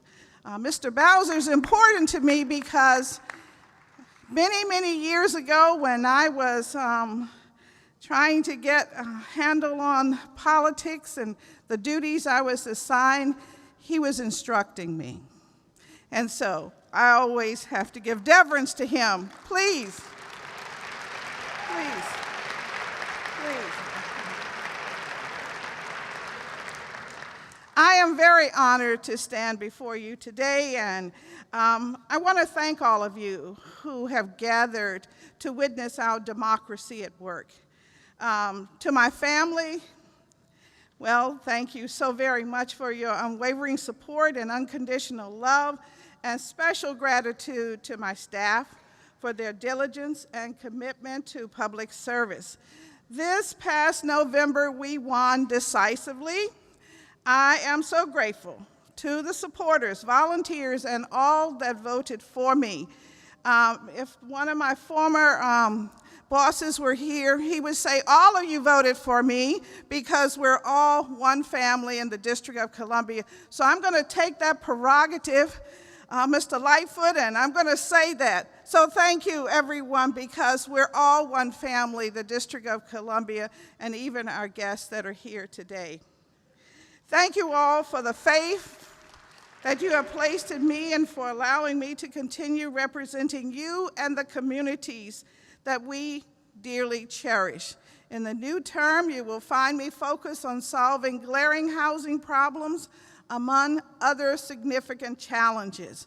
My approach is with clarity, certainty, and a lasting sense of purpose by meeting constituent needs, conducting robust oversight of programs and the implementation of policies, drafting and supporting meaningful laws, and enabling all residents to benefit from the city's resources while improving the quality of life. My focus is on DC becoming an inclusive city, of course, with attractive, available, and affordable housing at all incomes, even in the midst of rising costs and limiting supply. I'm committed to working even closer with Mayor Bowser and various agencies and the private sector to deliver housing that reduces displacement, uses innovative financial development approaches, increases ownership opportunities, including for our low-income residents, and moves the wheels of production and preservation quickly and deliberately, and expanding the collaborative working relationship with our DC Attorney General Racine on housing, senior services, and other concerns. To the residents of DC, supporters, and those whose trust I will work earnestly to gain, today's ceremony is yet another opportunity for me to renew my service contract with you. Thank you for your advice, encouragement, and critiques. You have asked me to deliver and support policies that will continue the prosperity and opportunities that our city affords while uplifting our most vulnerable residents. You asked for policies that make our schools work better, limiting failures, but growing achievements, and policies that make neighborhoods friendlier, safer, and less violent, and a robust, inclusive economy. And you want pathways to the future to be brighter and more direct than yesterday's. When I took office in December 2012, leaving no resident behind became my central theme. The idea of putting people first was my guiding principles when I authored and voted on my first pieces of legislation, and producing results that we can all trust remains my daily goal and the standard to which I hold DC agencies and community partners. My values have not changed. Working together with residents, businesses, community partners, and government, we will continue to build a city that we can all proudly call home. During my tenure, I have authored and supported laws directly impacting and resulting in making the district a great place to live, work, care for those we love, own a business, and visit. As chairman of the Committee on Housing and Neighborhood Revitalization, we have made affordable housing, senior services, and the advisory neighborhood commissions policies more tangible. I would like to go through a litany of many things that we have accomplished, but I recognize that chaos is about to occur here on the stage, so I would just like to close. In the days ahead, I will continue to stand up for you, for our neighborhoods, and for our city.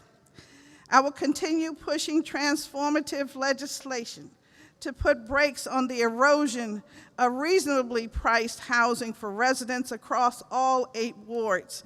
I will insist on the full implementation of public safety initiatives, renewed collaboration between communities and law enforcement, monitoring the use of ban-the-box provisions, and stronger enforcement of outcomes in fighting domestic violence and the opioid K2 epidemic, ensuring that we have a public and charter school system that works in tandem with each other, including one where discipline does not interfere with education, and teachers are motivated, have needed resources, and desire tenure in DC, and continue working to address the needs of our vulnerable residents, our poor, our elderly, our homeless, with solutions in employment, education, income equity, health care, transportation, and of course in housing.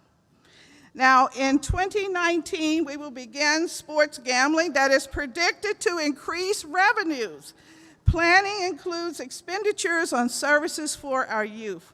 While we watch these events closely, let's be vigilant as the private sector assists in bringing restaurants and other amenities to neighborhoods in Wards 7 and 8. We have faith that a healthcare system network is in the works as well. Let's be assured that DC's CBEs share in the development of these important projects. And finally,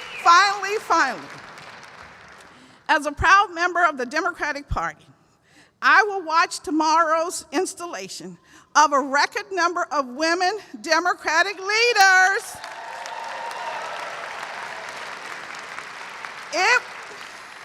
It will be a new day in our nation's capital and our country. Given the current troubled political climate, many eyes will be watching very closely the federal affairs as they unfold over the next few years. By virtue, their eyes will be on our hometown too. It is up to us to make sure that when they see the glaring of the marble halls of Congress and happen to look away to H Street Northeast in Ward 6, MLK Avenue in Ward 8, or the new Sum building at Benning Road in Ward 7, or down Georgia Avenue in Ward 4, or onto Columbia Road in Ward 1, or at Union Market in Ward 5, my ward, or view the businesses and neighborhoods in Wards 2 and 3, that they see a world-class community, which we are, fully prepared to become the next state in the Union, the 51st state. So, thank you again for your attention, and sincerely thank you for letting me have my say. I look forward to serving another term on your behalf, and thank you all. And thank you very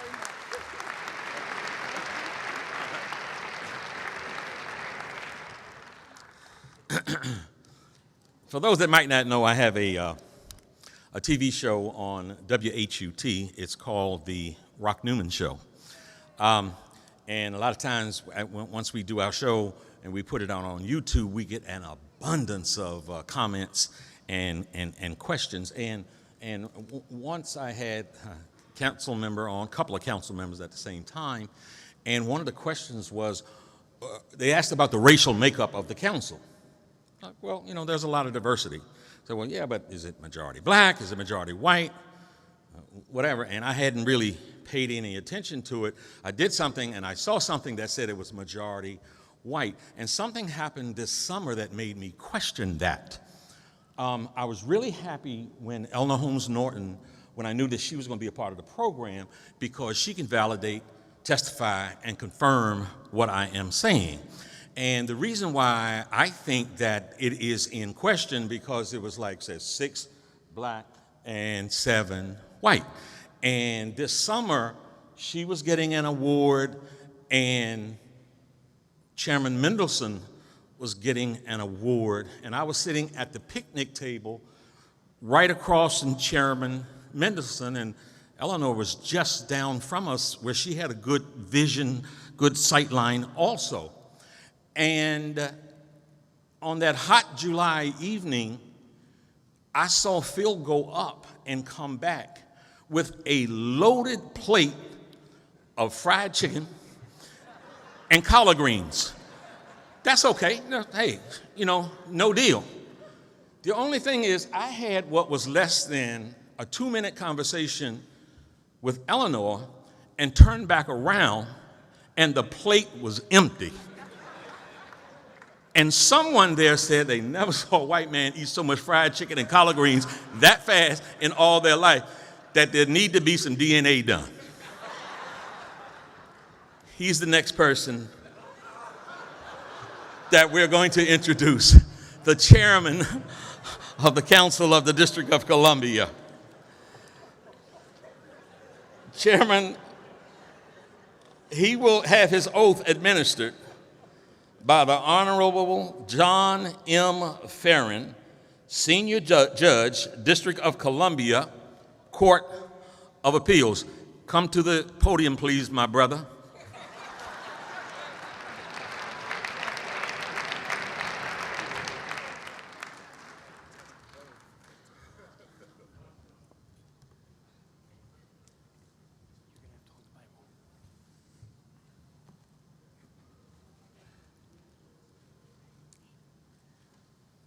Mr. Chairman, are you ready to take your oath? Yes, I am. Please raise your right hand and repeat after me. I state your name. I, Phil Mendelson, Do solemnly swear do solemnly swear that I will faithfully execute that I will faithfully execute the laws of the United States of America the laws of the United States of America and of the District of Columbia, and of the District of Columbia, and will, to the best of my ability, and will, to the best of my ability, preserve, protect, and defend preserve, protect, and defend the Constitution of the United States the Constitution of the United States and the District of Columbia Home Rule Act, and the District of Columbia Home Rule Act, and will faithfully discharge the duties and will faithfully discharge the duties of the office of member of the office of member of the Council of the District of Columbia, of the Council of the District of Columbia, of which I am about to enter. of which I am about to enter. Congratulations. Thank you, Judge.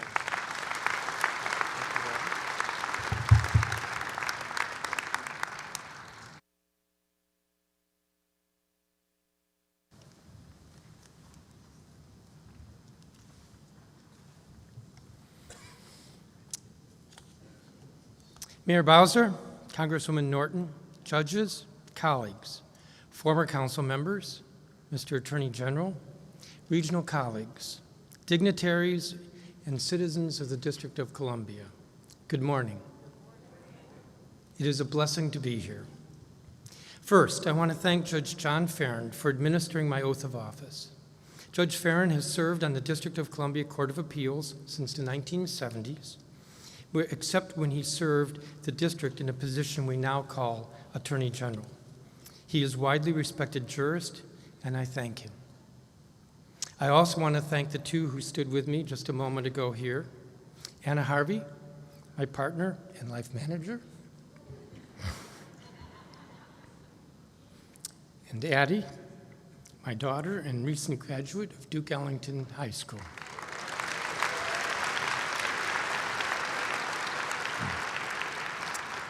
I love you both. An important value of our democracy is that office holders have to reapply for their jobs every few years. We call this process elections. It is a time when we, the incumbents, reflect on what we actually did, and for us to hear from citizens how they think we actually did. That feedback, which often takes the form of criticism, is important because it tells us where we can do better. 2018 marked the first time since 2002 that every incumbent was reelected and there were no changes in our government. This would suggest that citizens generally are comfortable with their government and like the direction the city is going in. Certainly our city is booming. But to say that citizens are comfortable with the direction we're going in is only half true. The feedback I took from last year's election was that citizens aren't comfortable with the city's direction on important issues like education and affordability. There is enormous frustration over education. Only 2/3 of our 9th graders graduate from high school. And of those who do, it is unclear how many are worthy of the degree. Last school year, only 1/3 of our high schoolers were proficient in English, and only 14% were proficient in math. If this was a private sector corporation whose sole product is educated people, we would file for bankruptcy. This challenge is not unique to the district. All large city school systems are struggling just as we are. It is tough educating kids living in poverty and in violent neighborhoods. But the achievement gap is embarrassing, and it is growing. For instance, last year only 25% of black students tested proficient in English, compared with 82% of white students. Education, public education, is supposed to be the great equalizer in our society. It enables the opportunity of America for everybody. It empowers people to help themselves. It is the best job training program. It is the solution to our social ills, social justice ills. Poverty does not thrive among the well-educated, nor does crime. I used to think that solving our problems through better schooling was so long-term as to be not relevant, but I've come to realize the opposite. We need a long-term strategy. As Frederick Douglass said, it is easier to build strong children than to repair broken men. Quality education is not solely about learning. It is the solution to our social justice ills. We need to look at this with urgency. We need to think differently and work harder to uplift all children in all grades. To lay a foundation, we should laser focus on grade schoolers and stop social promotion, because today's first graders are tomorrow's high schoolers. Not to take resources away from our middle and high schools, but we need to recognize that there is a pipeline. Some call it the school-to-prison pipeline. But that's only true if we're failing to educate our grade schoolers. I'm not saying it is the role of the council to be superintendent or micromanagers. It is not. But it is our role to bring oversight and to be an advocate for parents. The council will be a partner with the mayor, with Mayor Bowser, in our joint aspiration for both DCPS and our public charter schools. The Chinese philosopher Lao Tzu said, "Give a man a fish and you feed him for a day. Teach him how to fish and you feed him for a lifetime." In the district, just over a quarter of black residents have college degrees, compared to 92% of white residents. And the median income for black households is about $38,000, while for white households it is 330% higher. The difference is education. I've become impatient. The new chancellor should bring forth a Marshall Plan for the first grade this year, for the first and second grades next year, and so forth. No one moves to the next grade who is not at grade level. If we do this, truancy will drop. Dropping out will drop. More kids will graduate, and they'll be worthy of their diploma. And in the District of Columbia, it will hold true that for all of our children, education is the great equalizer, and that every child has a shot at the American dream.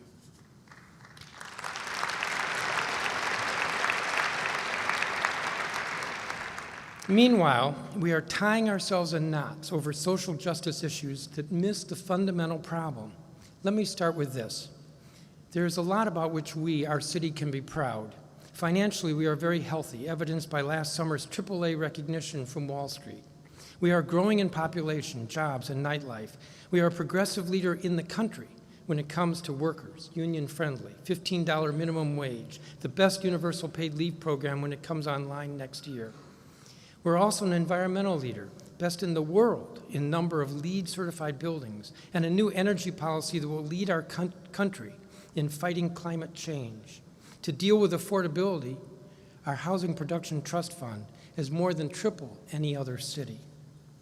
We are undeniably progressive, and yet there are progressives who say we are not doing enough, that our universal paid leave law could have been better, that our clean energy omnibus bill could have been better, that we are not doing enough for social justice. I agree, up to a point. Poverty, justice, the environment, these are the greatest challenges in our city, in our country. Their solution is not helped by divisiveness, whether it be the style of our president blaming Democrats or the style of others who want to blame large corporations, restaurant owners, landlords, and developers. It's essentially argument ad hominem. It is not about finding common ground, but about ideological victory. As President Obama's EPA Administrator Gina McCarthy wrote last month to the Council regarding our Clean Energy Omnibus Bill, quote, "Don't lose sight of the victory here."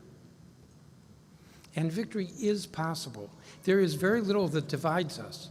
We are committed to the same ideals and vision. The business community wants to eradicate poverty. Our wealthy residents want to eradicate the achievement gap. Developers want to provide affordable housing. It's hard to find anyone who embraces the theories of trickle-down, bootstraps, and unregulated markets. We are fortunate that our differences can be measured in degrees. We should celebrate that and then seek common ground on the issues that bring us together. Compromise is not a four-letter word, literally or figuratively. We are blessed with elected leadership and broader civic leadership that are committed to equality and justice for all citizens and an inclusive and strong economy, a diverse population, and self-determination. In the end, resolution of most any issue through compromise and consensus actually leaves us stronger than zero-sum, winner-take-all approaches, where initiatives are rarely sustainable. Citizens want government that works, that finds solutions, that makes our city better. While I am a firm believer in a strong legislature, I recognize that policies that have the support of both branches have the best chance of success. I am honored and humbled that you have once again placed your trust in me to lead the council for another term. Most of you have known me for years. I believe government should be an honest, efficient deliverer of services, and that the district should help those least able to help themselves, to develop the skills to become self-sufficient and end the cycle of poverty. The district, as the nation's capital, should be a model of service delivery in public education, public safety, public works, and public health. I ask you to hold us accountable.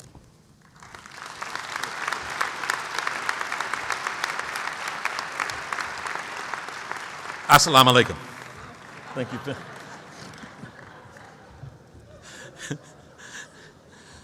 I got another text, Trustee Marie Johns, from the President, Dr. Wayne A.I. Frederick of Howard University. And he told me not to forget to announce that the Rock Newman Show was 8 o'clock every Wednesday night. And he also told me make sure that I don't forget to introduce the senator from Maryland, our brother and friend, Chris Van Hollen.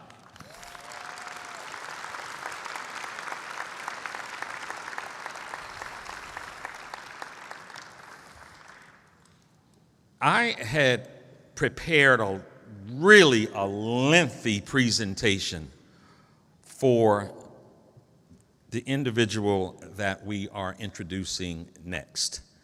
Time does not allow me to speak to what I had prepared. I recently had someone close to me whose mom passed away, and my exhortation to them was that the best that we as children can do is to make our parents proud. And I told that individual that they indeed had done that. The mayor of Washington, D.C. is someone who is a sister of the soil, born here, reared here, who loves the city and is attempting to make it a place where all feel lifted and abundantly cared for. Her beautiful parents are here.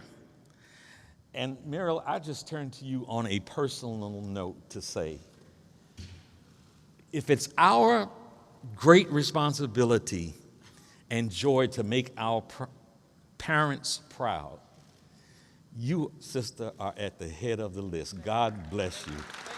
God bless you. I introduce to you the Honorable Muriel E. Bowser, Mayor of the District of Columbia, oath administered by the Honorable Anna Blackburn Rigsby, Chief Judge, District of Columbia, Court of Appeals.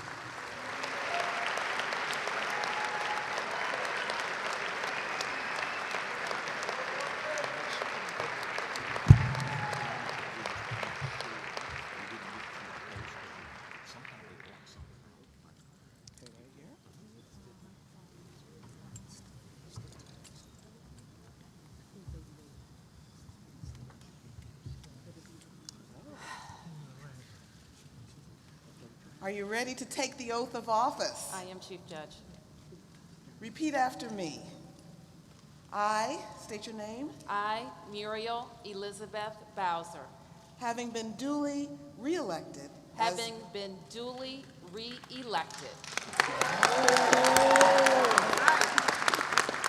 As mayor of the District of Columbia. as Mayor of the District of Columbia, Do solemnly swear. do solemnly swear That I will support. that I will support, Protect and defend. protect, and defend The Constitution and laws. the Constitution and laws Of the United States. of the United States And the Home Rule Act and laws. and the Home Rule Act and laws Of the District of Columbia. of the District of Columbia. I will perform my duties. I will perform my duties As mayor of the District of Columbia. as Mayor of the District of Columbia To the best of my ability.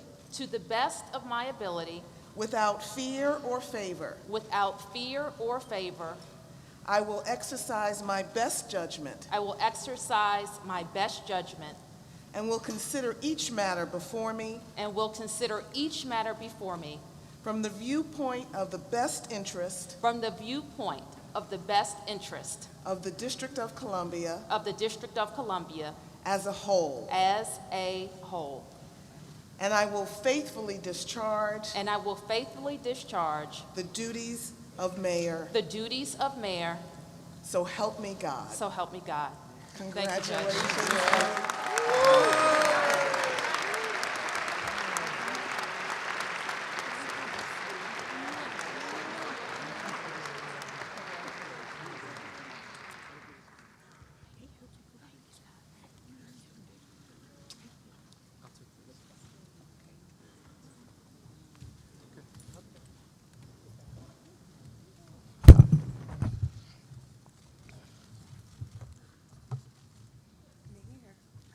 You again with this seal.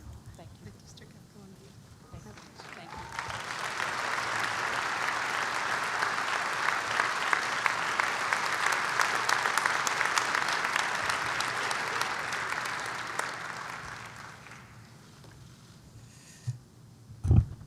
Good morning, DC.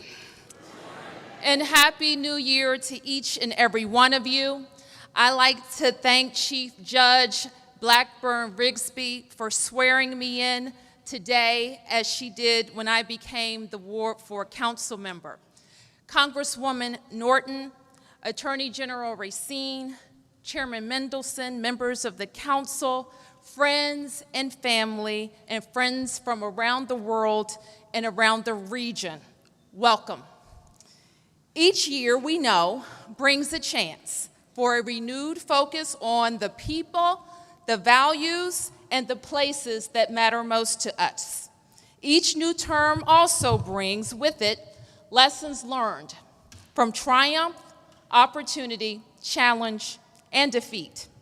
And with each new term, we have gratitude for God's grace and mercy and are honored, humbled, and energized to have the support and confidence of our residents. And we are grateful for the DC spirit, that we are stronger when we stick together, because when we do, we will seize every opportunity and overcome any challenge. Today, I follow in the footsteps of Marion Barry and Anthony Williams and take this oath for a second time.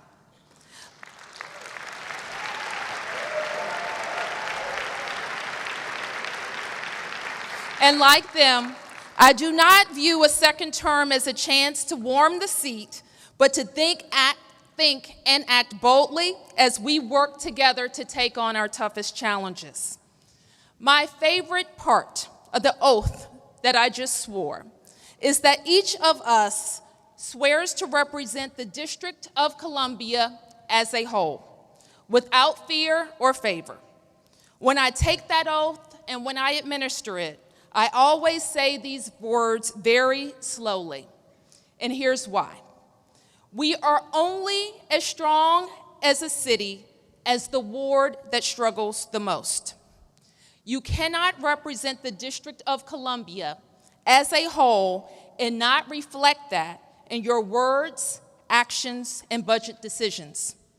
When I campaigned in 2014 as an all 8 wards candidate, I meant it and I've done it. And that oath is ours to uphold whether we are elected at large, by ward, or even single-member district. We are only as vibrant as our system of values works to protect us all and the rich diversity that is Washington, D.C. You cannot lead the District of Columbia as a whole without placing yourself in the footsteps of the immigrant living in daily fear, of the trans woman who lives constantly with the thought that no one cares about her life or her safety, or the person of faith concerned about bombing or shooting in his or her synagogue or church. Our political decisions are only as sound as all the voices that make them. Liberals and conservatives, progressives and moderates, fiscal hawks and big government thinkers.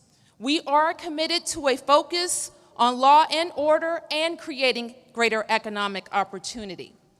Leading our great city as a whole requires good people with all viewpoints, wrestling not with one another, but with each problem and making decisions in the best interest of all of us, not a narrow few.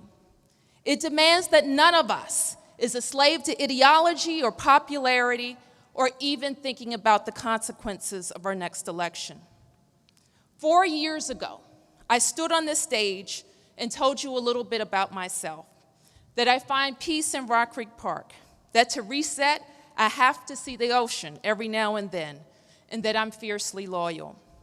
Since then, you've gotten to know me a little bit better. You know more about the values that guide me. You've seen how I react to good news and bad news. By now, you know I don't like to get pushed around, and I react very directly to people talking bad about our city.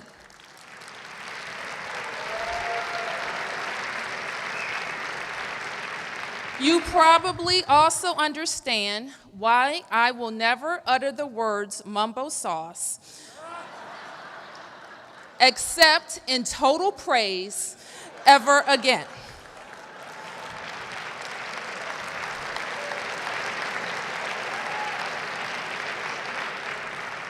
And over these 4 years, I have also gotten to know you even better, 700,000 Washingtonians that make up our great city.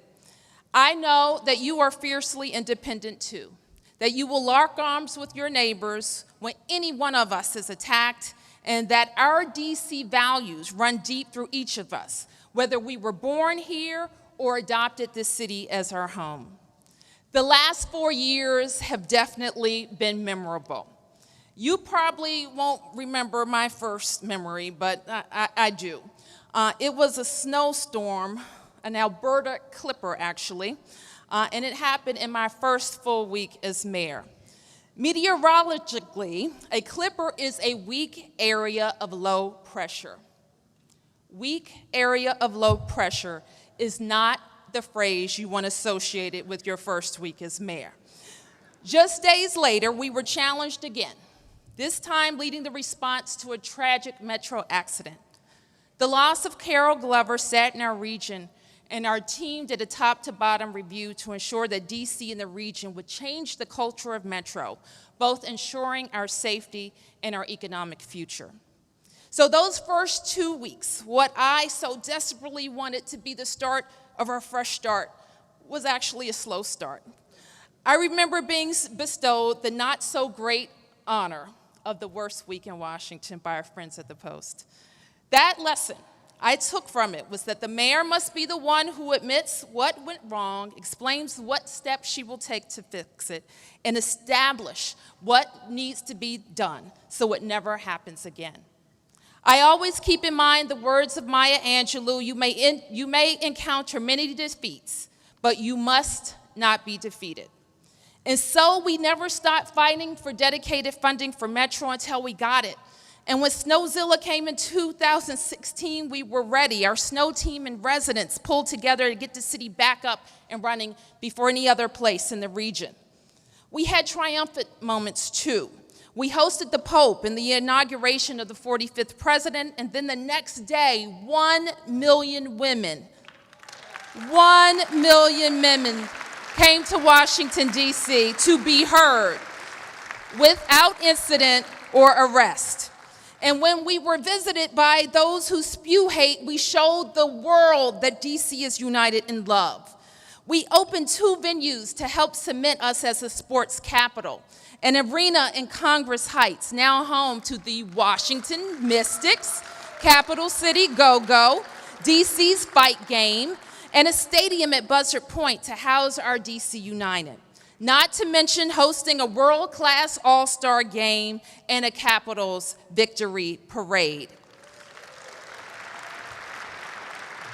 We traveled the world to Canada, China, Cuba, Mexico City, and El Salvador to promote global investment, tourism and cultural exchange, the American commitment to the Paris Climate Accord. But we also, very importantly, demonstrate to the world that we are the faces of Washington, D.C., not the current occupant of the White House. And these friendships are lasting and real. I want to thank the mayor of San Salvador, our sister city, Ernesto Mason, for traveling from El Salvador to be with us.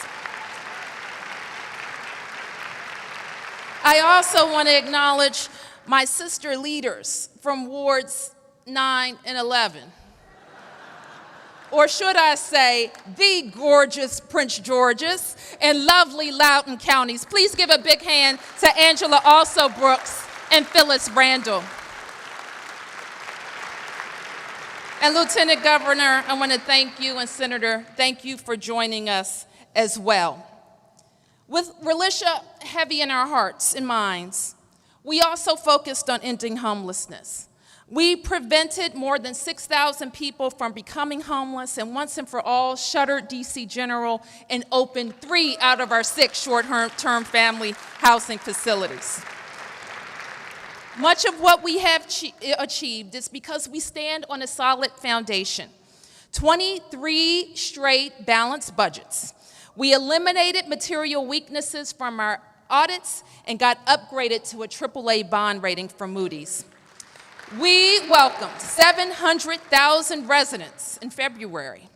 Not all in February, but we crossed 700,000 in February with a bouncing baby boy named Cooper and a bouncing baby girl named Leah. And in May, we welcomed our first daughter, baby Miranda. We helped over 1,200 seniors with $10 million in investment in Safe at Home and even more in Transport DC. As promised, We budgeted and spent over $100 million out of our Housing Production Trust Fund every single year in my first term. Working with our partners on the council, we focused on putting more money in people's pockets and raised our minimum wage. And by 2020, it will be $15 an hour in the nation's capital. We have unstuck projects like the DC streetcar, which just last month celebrated its 3 millionth rider. And we have identified a new partner for our new hospital east of the river. We will work tirelessly to finally deliver residents the hospital that they need and deserve closer to their homes. I was elected with the help and in the era of President Barack Obama. What happened next? I don't think we foresaw. And many of us have not stopped lamenting it. However, as your mayor, I must work with all leaders and do some things for you so you won't have to. So we went to a tower in New York City and to the Oval Office to meet a new president to tell him exactly who we are, what we're about, that we pay our own way, and that we want control of federal land in Washington, D.C. And I carried your message very, very clearly. D.C. demands statehood now. In 2016, you voted overwhelmingly to create our new Constitution, boundaries, and to form a representative government. And my eyes have not seen, nor my ears heard, any reason to stop fighting until we achieve D.C. statehood. We're going to start in a Democratic House. And so we are counting on our warrior on the Hill to get us there. Over the last 4 years, we have seen that D.C.'s economy is strong. But at the federal level, 2018 saw vulnerabilities with shutdowns, trade wars, and a sliding stock market. So far as responsible as we have been, we must be prepared for what may lie ahead. The last recession, often termed the Great Recession, impacted the District of Columbia during Mayor Fenty's term in 2010, with approximately 10% losses in revenue. In 2019 numbers, that's $800 million. Imagine for a moment what an $800 million loss in our current budgets would do to our spending plans. What would an $800 million hit mean for schools investments and public safety and our social safety net? Obviously, we in DC are positioned better now than in 2010. We have significantly higher reserves at nearly 60 days, a AAA bond rating, giving us much lower borrowing costs, and a more diversified economy with tech companies, including Amazon and related spinoffs, that may help buffer the next recession.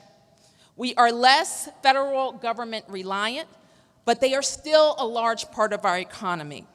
We are resilient, but we are not financial tsunami proof. We must resist writing checks now that we cannot cash in recessionary times. We must also look to within to realize our greatest challenges. Inequality manifests itself in too many ways in our city. We have charged the chancellor with closing the achievement gap, but it exists side by side with the income gap and the opportunity gaps across our city. When I was exploring my first mayoral run in 2013, I called a former member of the council to get her advice and ask her support. She pressed me hard to make sure I really knew the unique challenges we would face. She said, "I'm worried that people will blame you for how fast the city is changing and their place in it. You know that, right?" I said that, I did know it, and that's exactly why I wanted to run. I knew then and now I would take a relentless approach to attracting opportunity, focusing on residents, new and generational, and sometimes pushing hard for programs and initiatives that left one side or the other feeling less than whole. When people ask me what I want to be remembered for, it comes down to this: a relentless commitment to a fair shot for every single DC resident, period. That means people of all incomes can live and thrive in our city. That starts with taking care of our youngest residents. We should be proud of our commitment to transforming our schools. We started over 10 years ago with heroic efforts led by Mayor Fenty. Not only have we invested in our buildings, but we have also invested in our people. Let there be no mistake that our investment in our schools has led to the renaissance of Washington, D.C., to more parents choosing public education. We proudly pay our teachers well and invest in their development. And in this term, we are committed to creating new teacher leadership roles that will re-energize the profession and shape our next phase of excellence. We are excited to lead the nation with expanding access to high-quality early childhood education. And we know that ensuring that critical early literacy skills are mastered in kindergarten through the second grade for all students will bolster academic success. And that commitment grows to include expanding access and improving the quality of daycare in all 8 wards. We are thrilled to replicate and grow high-performing programs like the Benjamin Banneker Academic High School to ensure that more kids have access to high-performing high school seats.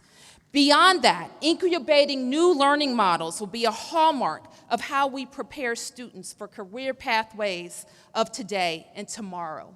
And we are prepared and ready to work with the council to certainly ask the tough questions. But let's be honest about those questions. Our outcomes are disparate, but so have been our investments. Now, I'm willing to ask those tough questions and equalize those investments for all the kids of the District of Columbia. Are you with me?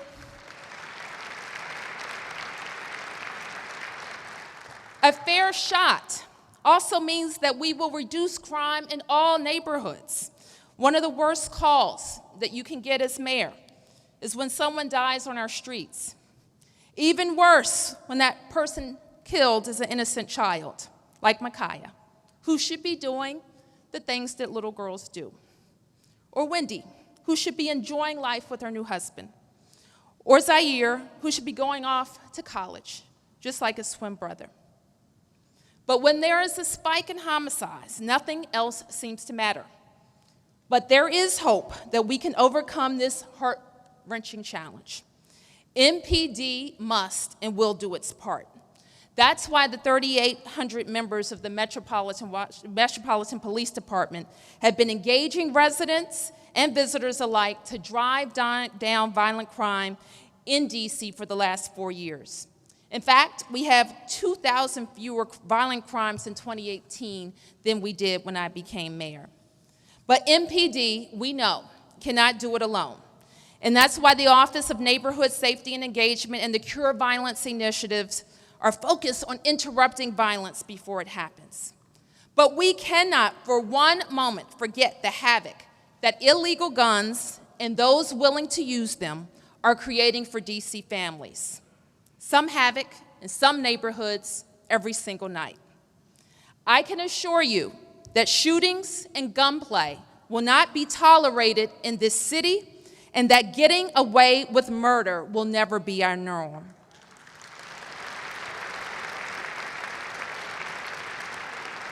With precision policing targeted at illegal guns and repeat violent offenders, with strengthened resolve of our federal law enforcement partners, and a focus on greater economic opportunity, we will reverse this year's homicide spike in our city. Sadly, tragedy comes to us in other ways too. Our work is not done until we save the life of Washingtonians felled by deadly fentanyl-laced drugs. That's why we have laid out a roadmap to the opioid epidemic prevention strategies funded by the federal government. Our work is not done until we prevent the loss of a mom and her daughter, an Alaskan mayor visiting our city, crossing the street, hit by a bus, killed. That's why we launched a new slate of Vision Zero initiatives to make roadways safer for bikers, walkers, and people who drive. A fair shot to live and thrive in DC also means that we are big in our thinking about creating and preserving more affordable housing. In 4 years, we built or preserved more than 6,000 units of affordable housing. By 2025, we will need to produce 36,000 total units of housing in DC alone and 240,000 units across our region. To get there, we must be bold. I will call on all of us to do more and to challenge the comfort of our outdated laws and regulations that no longer suit our need to accommodate a growing city and our rising housing cost. We can no longer resist a close look at building taller and more densely where it makes sense. To do otherwise would be to ignore our growing affordable housing shortage. I will challenge every ward and every neighborhood to think about how you can add more housing and create targets for all of us to shoot for.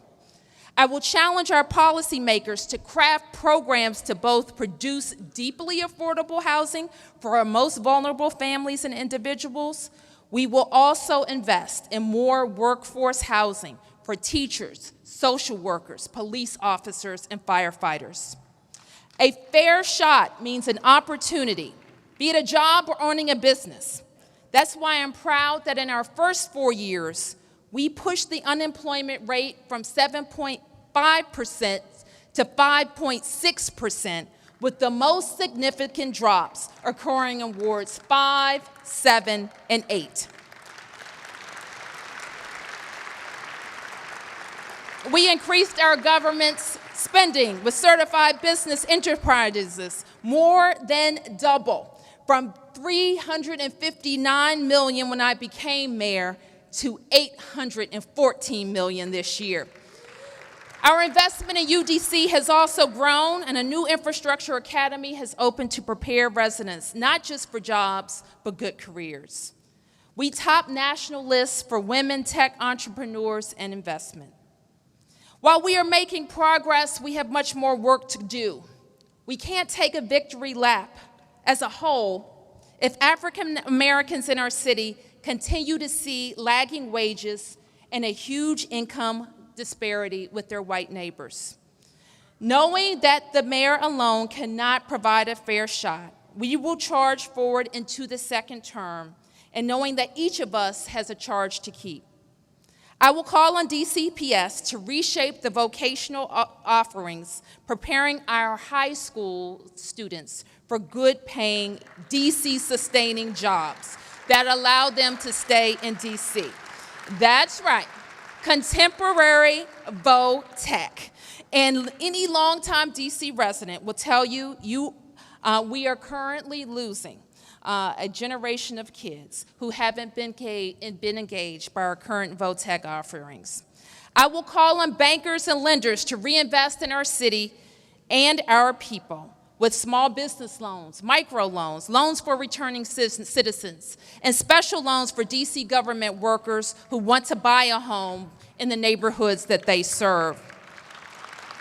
I will call on our large private employers to partner with us for more earn and learn opportunities. And because we cannot let opportunities to create housing and incubate business opportunities to sit fallow, I will call upon my economic development team to activate Poplar Point and the RFK campus as places for DC residents to live and to work. I also call on UDC, the business community, and the leaders on this stage to affirm a path to UDC's ascendance as a first-choice 2-year and 4-year institution for DC's best and brightest.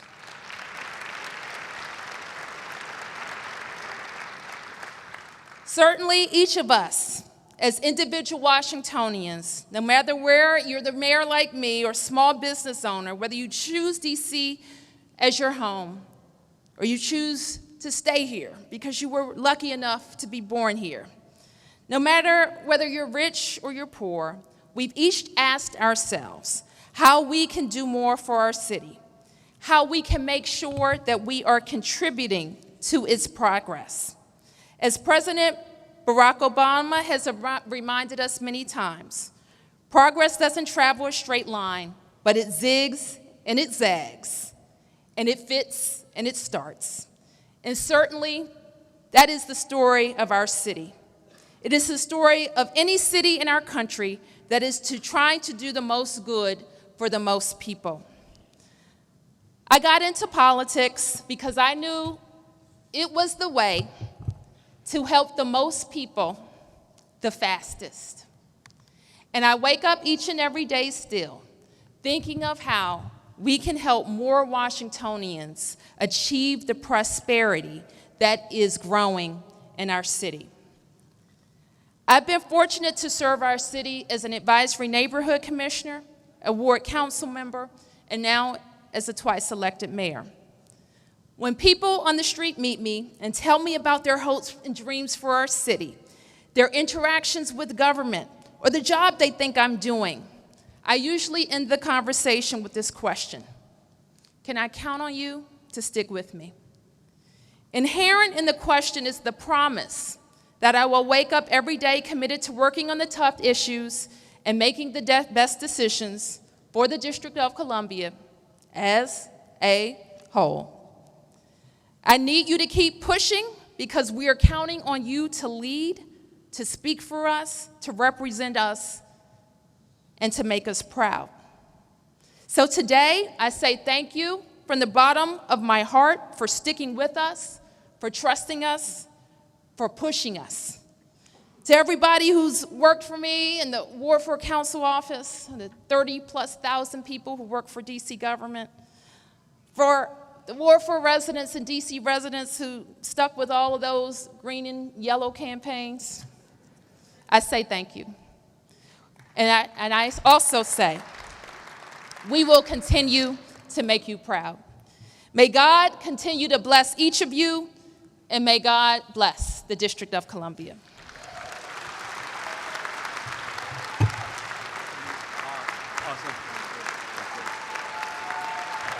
Let's give it up. Let's give it up for the mayor of the greatest city in the world.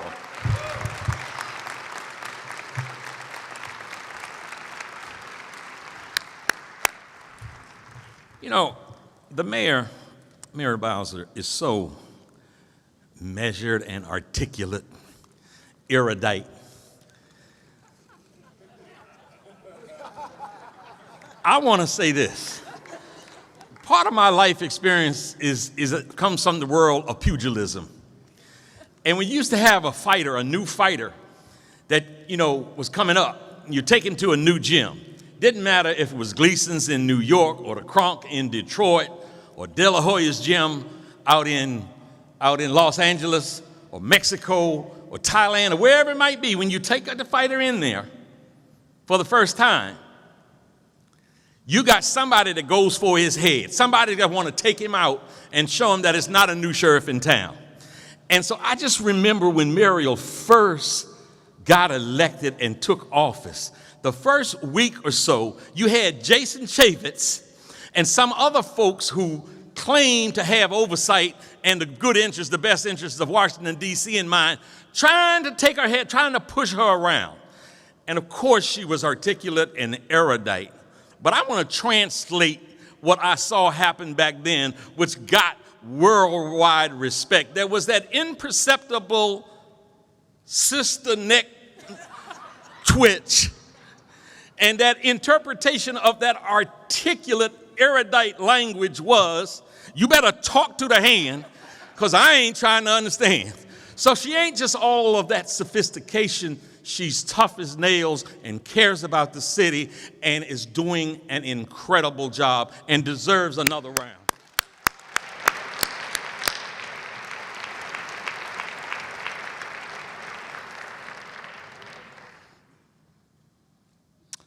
I would like to bring up again Miss Chandra Brown Wilson. And Lord knows, if you sing it, lift every voice and sing like you did the national anthem, you're going to have this place on fire.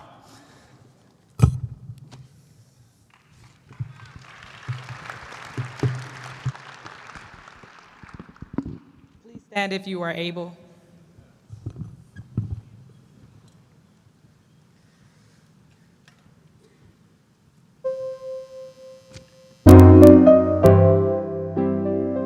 Feel free to sing with me. Lift every voice and sing till earth and heaven ring with the harmonies of liberty. Let our rejoicing rise high as the listening skies. Let it resound loud as the rolling sea. Sing a song full of the faith that the dark past has taught us. Sing a song full of the hope that the present has brought us. Facing the rising sun of our new day begun, let us march on till victory is won.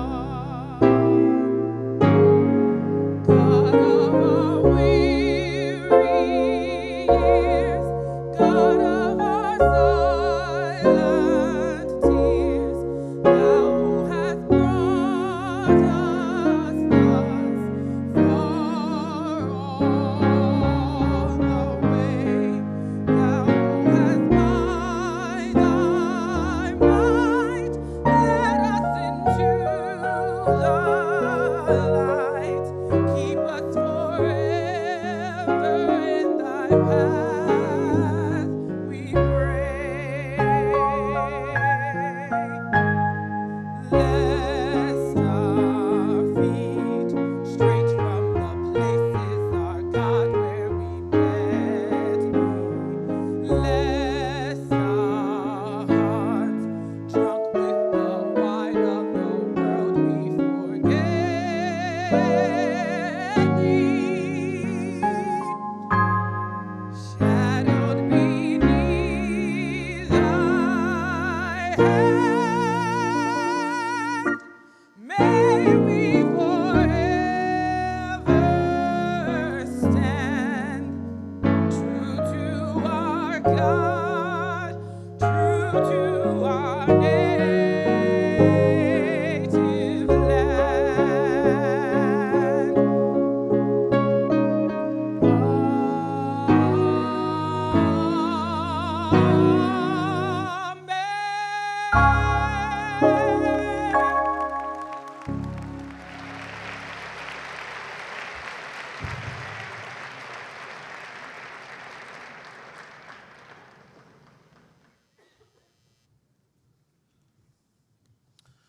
Over these last years, I've had the opportunity on a number of occasions to hang out with the longest-serving council member, Jack Evans, and his buddy back there, Vince Gray.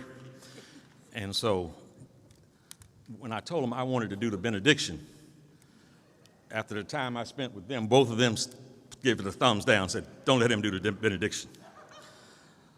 So I want to introduce, for the benediction, Reverend Dr. Keith W. Bird, pastor, Zion Baptist Church, right here in Washington, D.C.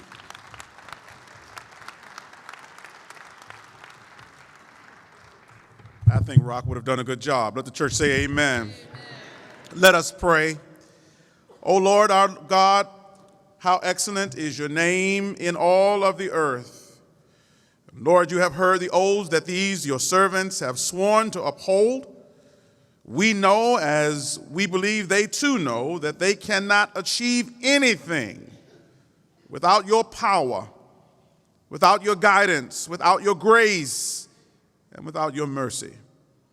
Our continuing prayer as we leave this solemn assembly is that our mayor, the Honorable Muriel Bowser, her administration, along with Chairman Mendelson and the Council of the District of Columbia, as well as our Attorney General Carl Racine, will work together, fight together, and yes, pray together on behalf of the citizens of the District of Columbia.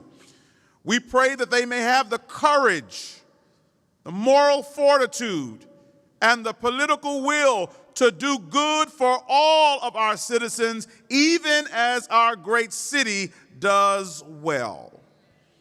That as our city continues to experience record growth in the numbers of people moving here and the revenue that they bring with them, while the skyline of our city becomes more crowded with office buildings, luxury high-rise condominiums, restaurants, and other entertainment venues, help these elected leaders not to forget the desperate, the displaced, and the disregarded who live and even languish among us. Convince and convict them that they deserve a piece of the prosperity pie as well, so that they too can live with respect and dignity in our city, for they too are worth fighting for. In closing, I offer these words from the psalmist: harder yet may be the fight, right may often yield to might, wickedness a while may reign, and Satan's cause may seem to gain. But there is a God who rules above, with hand of power and heart of love. And if we're right, he will fight our battle. Oh God, we now commend these leaders to battle, to fight the good fight until the victory is won. I offer this prayer now in the name of my Lord and Savior, Yeshua, even Jesus the Christ. Amen.